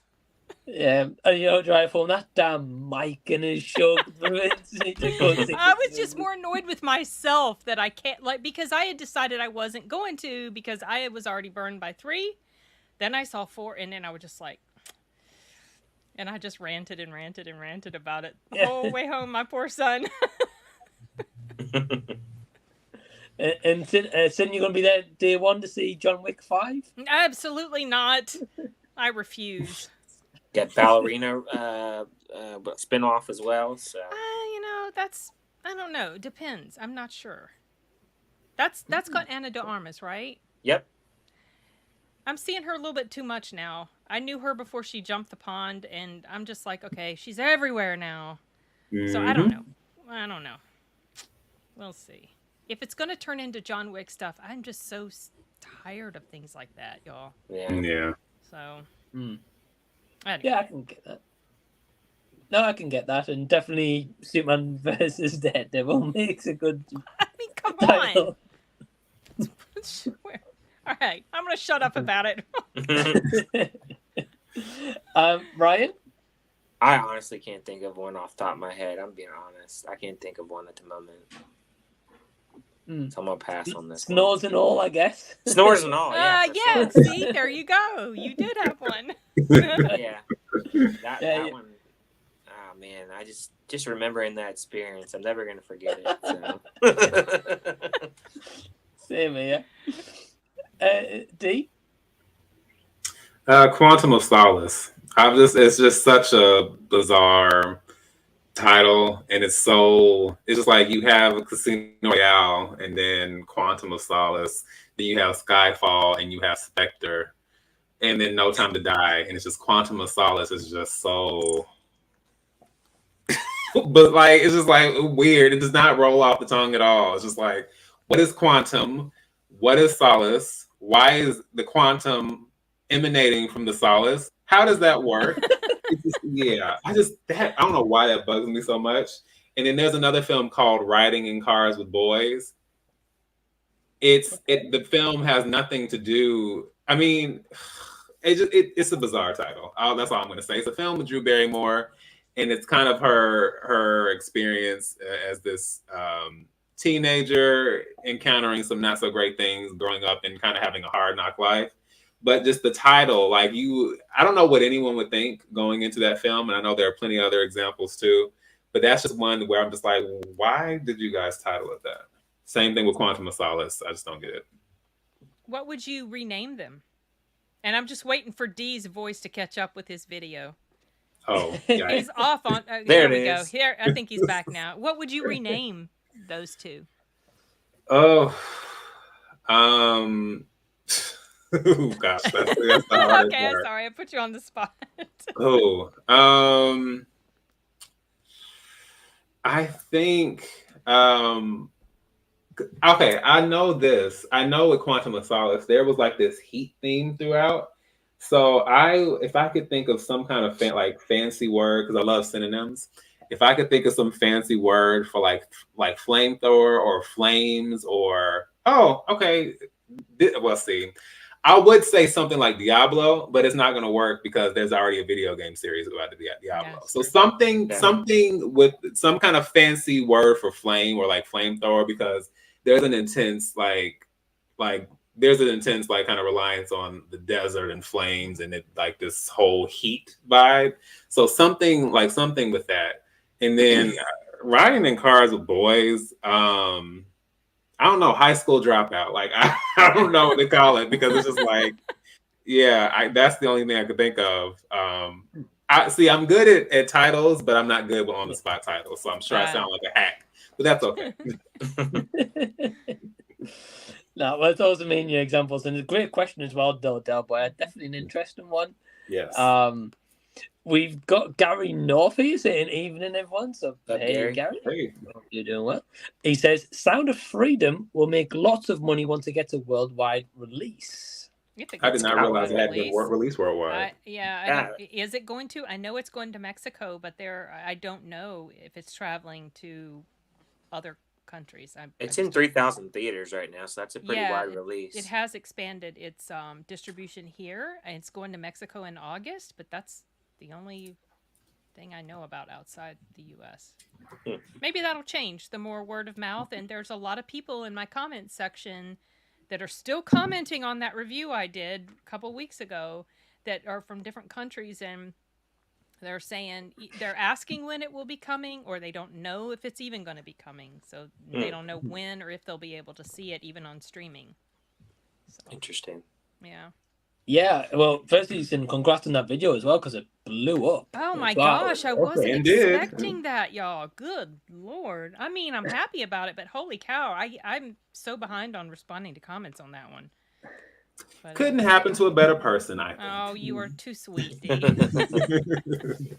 It's just amazing what video you can put out and you think it won't, attract attention, and then it does. Exactly. And it's always I feel it's always the movies that are not the big movies is where you would get the attention.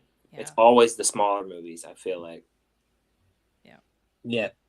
Well, Ryan, for you, that Nefarious, that blew for you as well. Yeah, Nefarious. That was another one that did really well.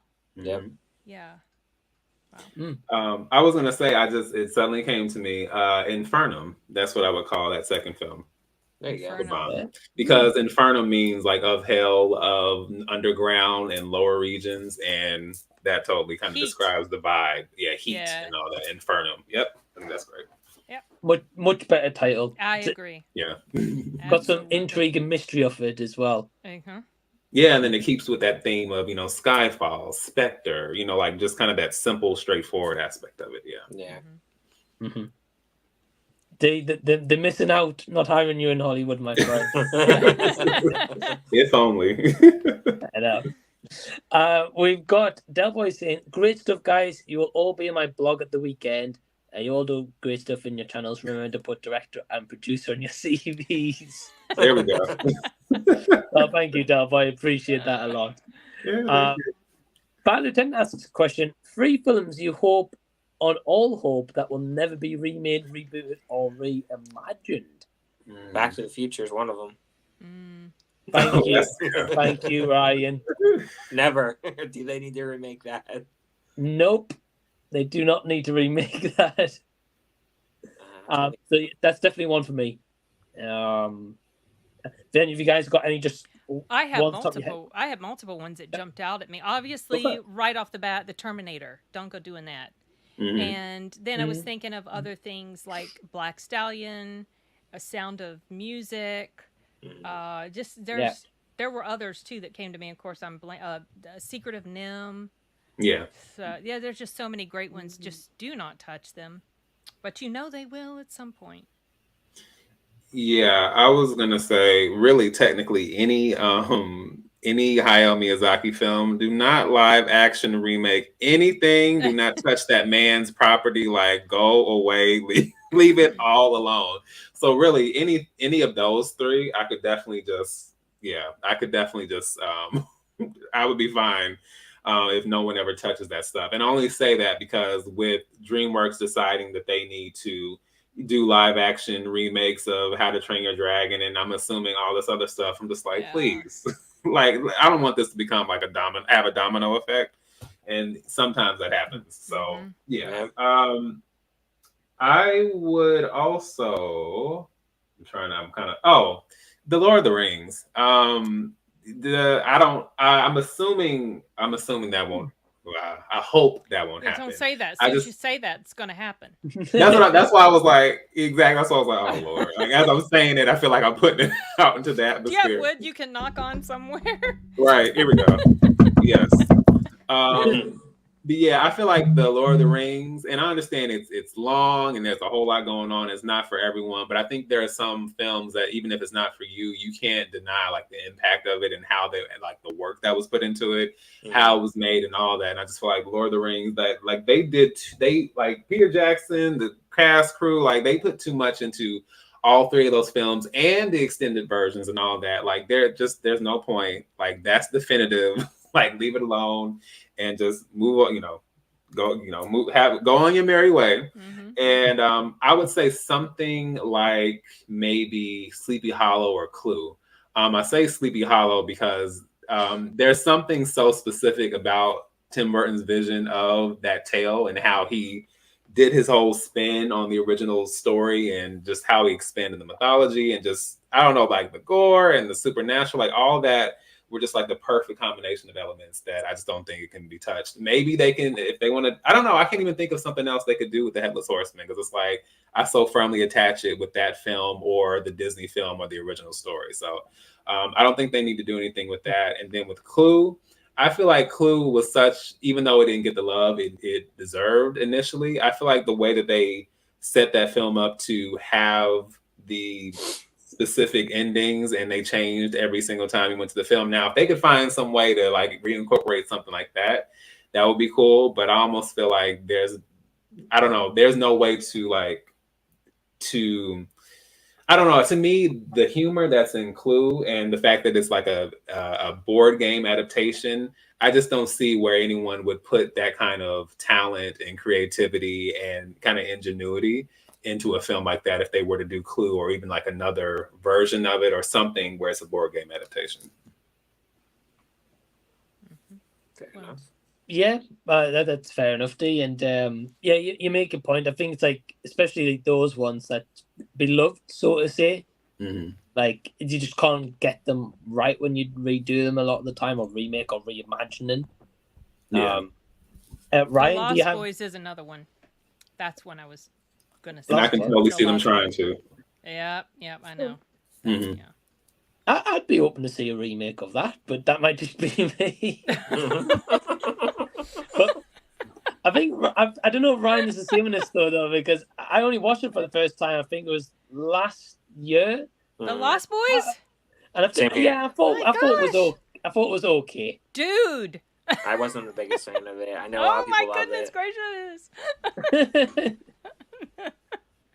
That's he's biting his tongue over there. That's so funny.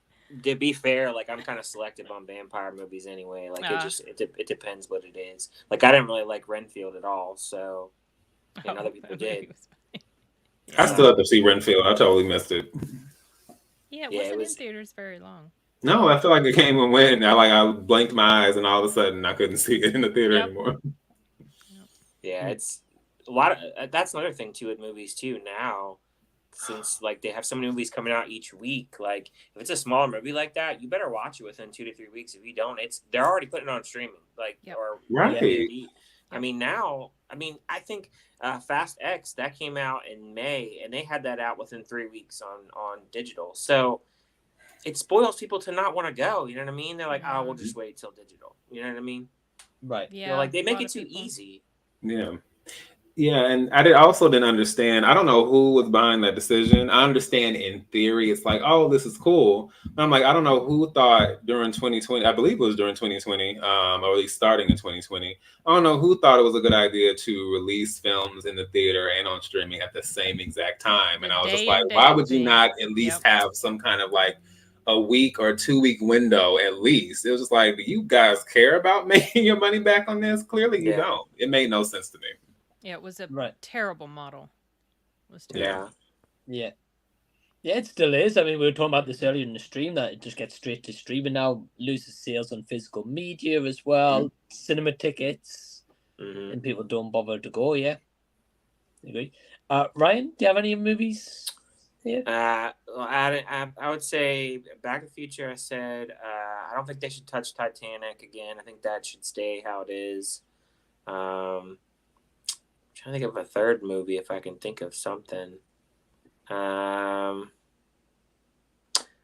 don't think they should remake Wizard of Oz. I know they did like the prequel or whatever, but I don't think they should remake the whole classic again. But I mean, I wouldn't doubt it. They probably will touch it at some point. So, but I kind of like it how it is. I mean, it's a movie that my grandmother showed to me when I was much younger. So like that was like our movie to watch when I was young, because she used to babysit us when my parents would go off to work and during the summer. So that was like one of the movies we always watched. Yeah, childhood kind of movie. Yeah, great movie. Definitely. Yeah. And I feel like they have a whole Oz. I mean, literally, they have a whole Oz universe and a whole series of books that they can pull ideas and stories and movies from. So, like, the Wizard of Oz is not even something compared to like the scope of Oz and all those stories. There's so much more they could do. Yeah. I don't know. For some reason, I think like if they ever remade it, I feel like somehow they would cast like Jenna Ortega or something as Dorothy. For some reason, I don't know why I have that like in my mind. Like, who's the biggest popular actor we could put as Dorothy? That can do braids well, like she did. Yeah, she's in everything at the moment. She is all over the place. So me and Emma have been going through the Insidious franchise, and then she showed up in Insidious 2. Yeah, that's right. Yeah, she was. Yeah. I was like, here's a horror franchise. Get away from Jenna Ortega, and she pops up. That was years I like the before, actress, though. Yeah, I like the actress in all fairness, but she's in everything. I'll take the last couple of comments and we'll be wrapping up. I got film review central saying, "Hey guys, big fan." Well, thank you. I was so mad about the finale of the Secret Invasion. What are your anticipation levels going into the Marvels? I kind of talked about this a little bit earlier. So I'll not touch on it too much. Like a -50 anticipation level for me. Yeah, I think it's only D who's really high on checking this one out. I think so. I mean, well, Tiana Paris, I liked her in WandaVision. Yes, but she can't overcome my dislike of Brie Larson. Right, and she just can't. So I'll just I stick with They Clone Tyrone with her in it. Right, exactly. And she's great in that. And so that's what I'm saying. That is my only incentive. I wasn't interested, and I don't know, maybe one day I'll go back and watch, but I wasn't really interested in watching Miss Marvel. And then Captain Marvel was not great to me. So I'm kind of just sticking in there for I can't remember if Nick Fury is in this one or not. But if not, if Nick Fury is in it / Samuel. It showed him in the. You talking about the Marvels? Yeah, remember that really terrible trailer where the young Miss Marvel is outside and she bumps into the thing and she sees him. Yeah. She's like, "Oh hey," or something. Okay. See, I didn't see that. I actually hadn't seen the trailer all the way through. Okay. Yeah, so I only saw like bits and pieces. So Samuel Jackson and Tiana Paris. That's it. I don't know where they could take it. The idea of there being these different Marvels, I think that's cool. But at this point, the only thing I would want to see from like Miss Marvel or any of the Marvels would be Rogue, because I would love to see like how they would tie that into Rogue's story, because we know how she got her powers and everything. But I don't know how far off we would be from that. Fair enough. Yeah. Yeah, that's fair, D. Yeah. I'll leave it at that. Delboy, I think, is adding to Quantum of Solace, saying something like Secret Inferno. Mm-hmm. Yep.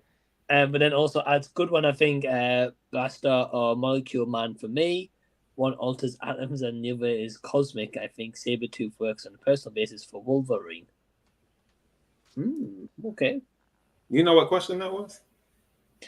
I think that might be the one with the rename the film title. Okay. Believe. I might be wrong. Menage's asking, has anyone bought Evil Dead Rise on Blu-ray or 4K?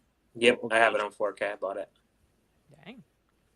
Did you buy Steelbook, Ryan, or just the normal one? They didn't make a steelbook for it. They just made the regular 4K and Blu-ray for it. So. Oh, okay. Okay, we got it 4K over here. Okay. And then we've got Marvel fans saying good night, guys. Well, I did. They were tuning in. Okay. It might be this one. Drew says, if Rocket Raccoon and Wolverine teamed up in the MCU, what villain would you like them to see fight? I think Saber. Right. So that's what Del Boy's comment. Oh, okay. Apologies. I missed that question. So apologies, Drew. Who would you like to see Rocket and Wolverine team up to face, villain-wise? It's been an interesting question. I have no clue. Yeah, I was gonna say. Just a good villain. A villain we haven't seen.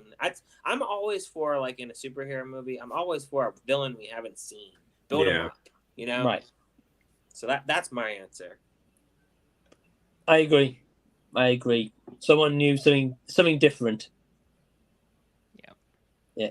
Sin, Yes, I'll say this. Someone akin, not literally the same, but someone akin to the High Evolutionary, someone who is, intense enough and I guess deluded enough or, mad enough to really make you just kind of, give you chills when they're on screen, and just to really, and to really not doubt that they're willing to do like the worst things possible. Because, with the Guardians of the Galaxy, first one, second one, like Ronin, Ego, okay, fine. But I still, the High Evolutionary, I did not think we would see the things related to his character that we saw. So something like that, to where you're like, oh, okay, throws you off completely.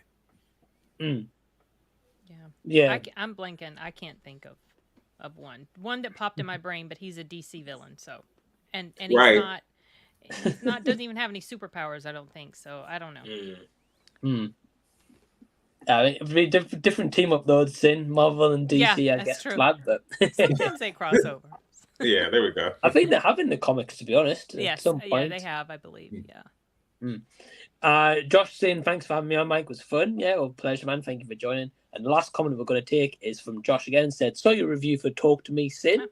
Love that movie. A deep and interesting look at the control the internet has on the youth. That's true. There is that aspect as well. And there's depth too. Oh gosh, there is, D. I'm telling you, grief and loss. You're gonna come out of that review and you're gonna go, "Oh man, you guys were right. It was such a good movie." There we go. I owe it all to Sin. Yeah. I'll take all the credit. No, it's really I love horror a lot, but it's also one of the worst genres, because it's so rare that you can get a really solid horror film. I agree. And this one was definitely one of the more solid ones. And maybe because it didn't come from here. It's an Aussie film. Oh my gosh. Tifa's screaming at Arturo. I'll mute myself. But anyway, I'm looking forward to seeing what your thoughts are whenever you get around to watching it.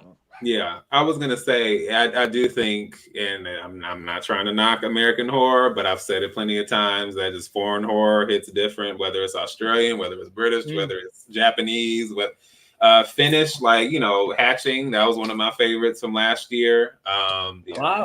There are just so many. Yeah, foreign horror is definitely different. Yeah, I also saw Hatching as well from last year. Yep. It was interesting. I'll say that.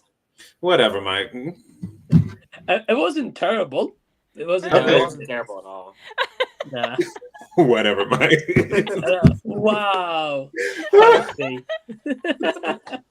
I can always, when you get that look on your face, I already know. It's okay. He really didn't like it. I thought it was different. I was like, this is certainly different, but I was like, I don't know. A24, I'm always mixed on, but I'm gonna go see Talk to Me, I think, on Saturday. So okay, curious to hear what you think about that then. Oh yeah, you got a love-hate relationship with A24, bud. Very love-hate relationship with them. Same though. That's true. So yeah, I'm either gonna thank Sin or I'm gonna be like, this is the worst movie of the year. It's gonna be one to do. I don't know. Okay, I'm super curious. I just must know. As soon as you put your video up, I'm gonna try to watch it if I can.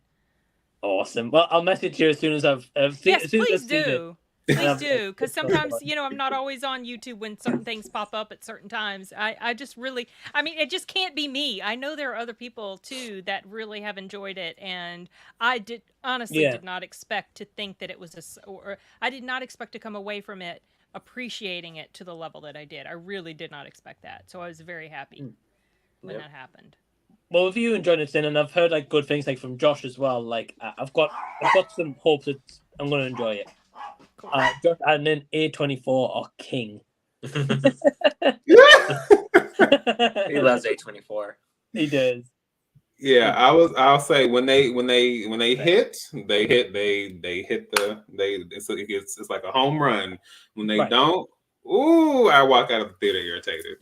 Because when I'm telling you, I know people love The Green Knight, but Lord, when I walked out that theater, I was like, why? I have more of appreciation for it now. Oh, I never will. Fair enough. And I've not seen it. I saw the trailer and I was like, this is not for me. I didn't do it. Because otherwise, I would have walked out of that movie annoyed. So I was like, I'm not going to do it. Yeah. Maybe one day. Because I really like Dev Patel as well. So that's the one thing that sold me on that movie.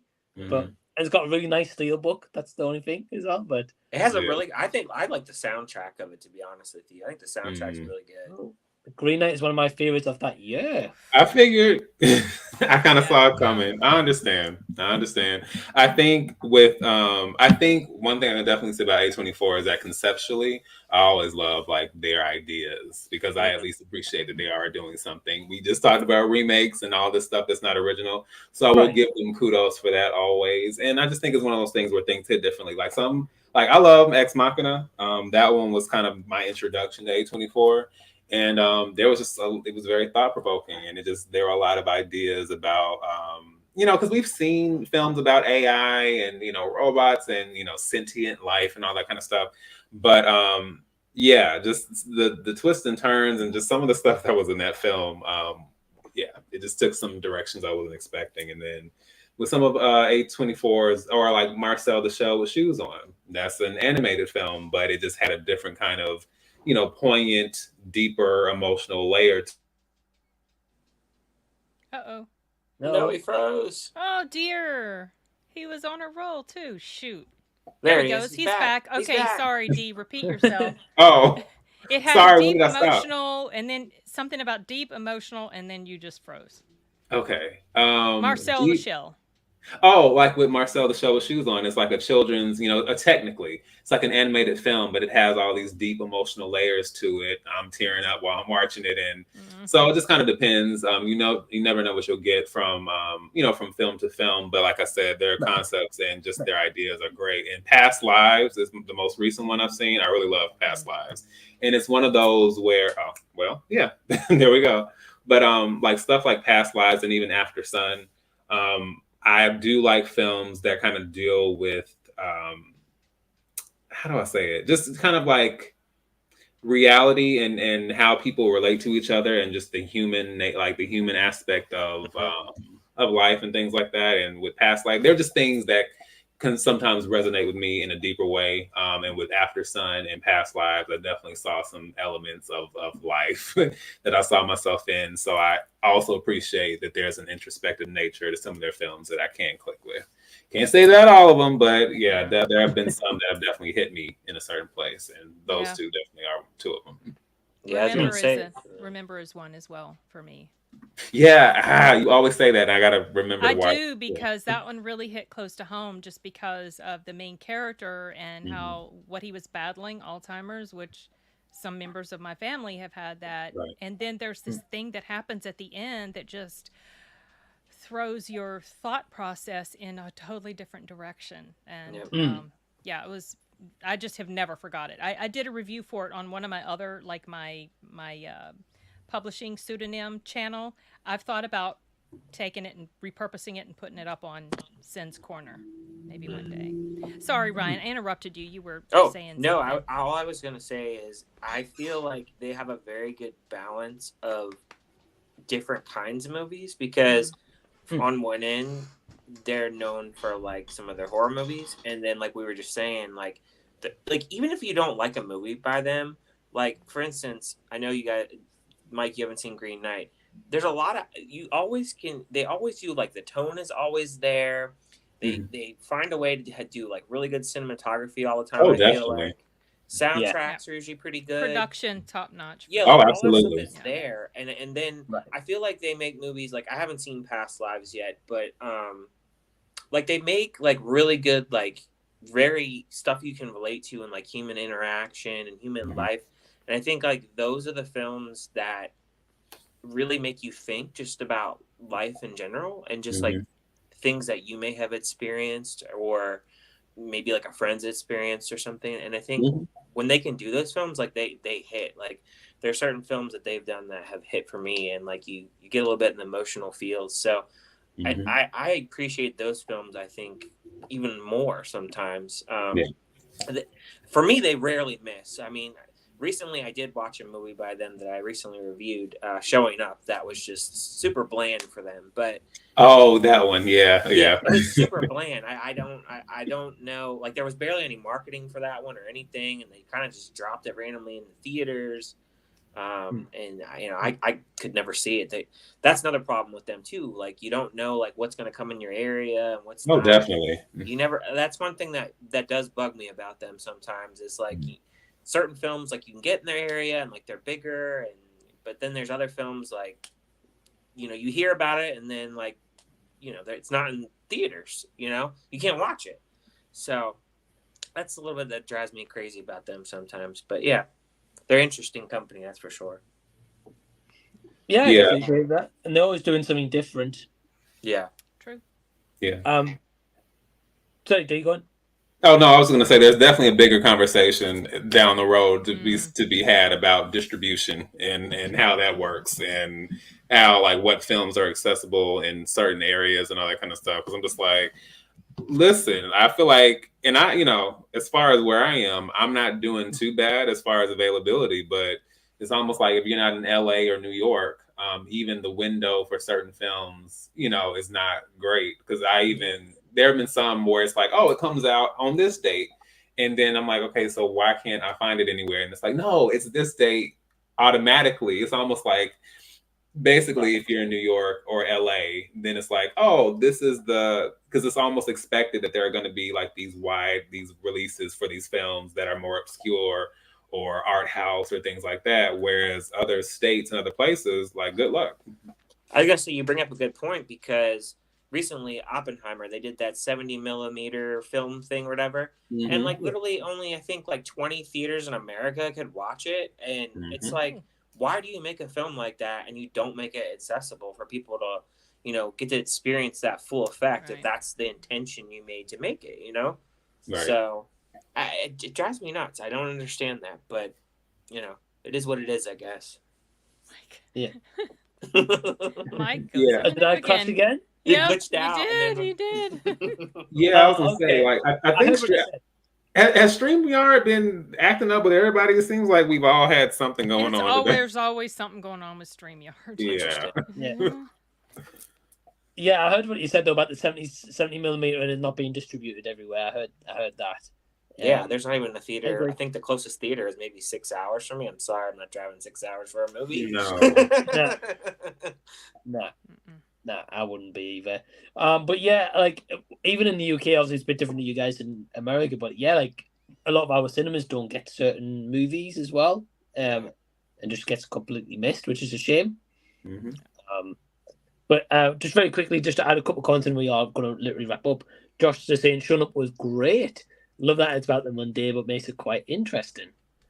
Fair enough, man. You know that you all may like it. I don't know. It wasn't for me, but yeah, fair enough. I might do some A24 reviews next week. Have so many thoughts. That'll be interesting. I will check it out. Definitely. But yeah, again, so firstly, thank you to Sin, Ryan, D, and Norin as well for joining me for this hour. All links to their channels are down below, so please go check them out. Thank you to you guys tuning in at home, watching live or after the fact. We are going to wrap up now, so thank you for tuning in. Until next time, we will see you later. Bye, everyone. Adios. Later. See ya.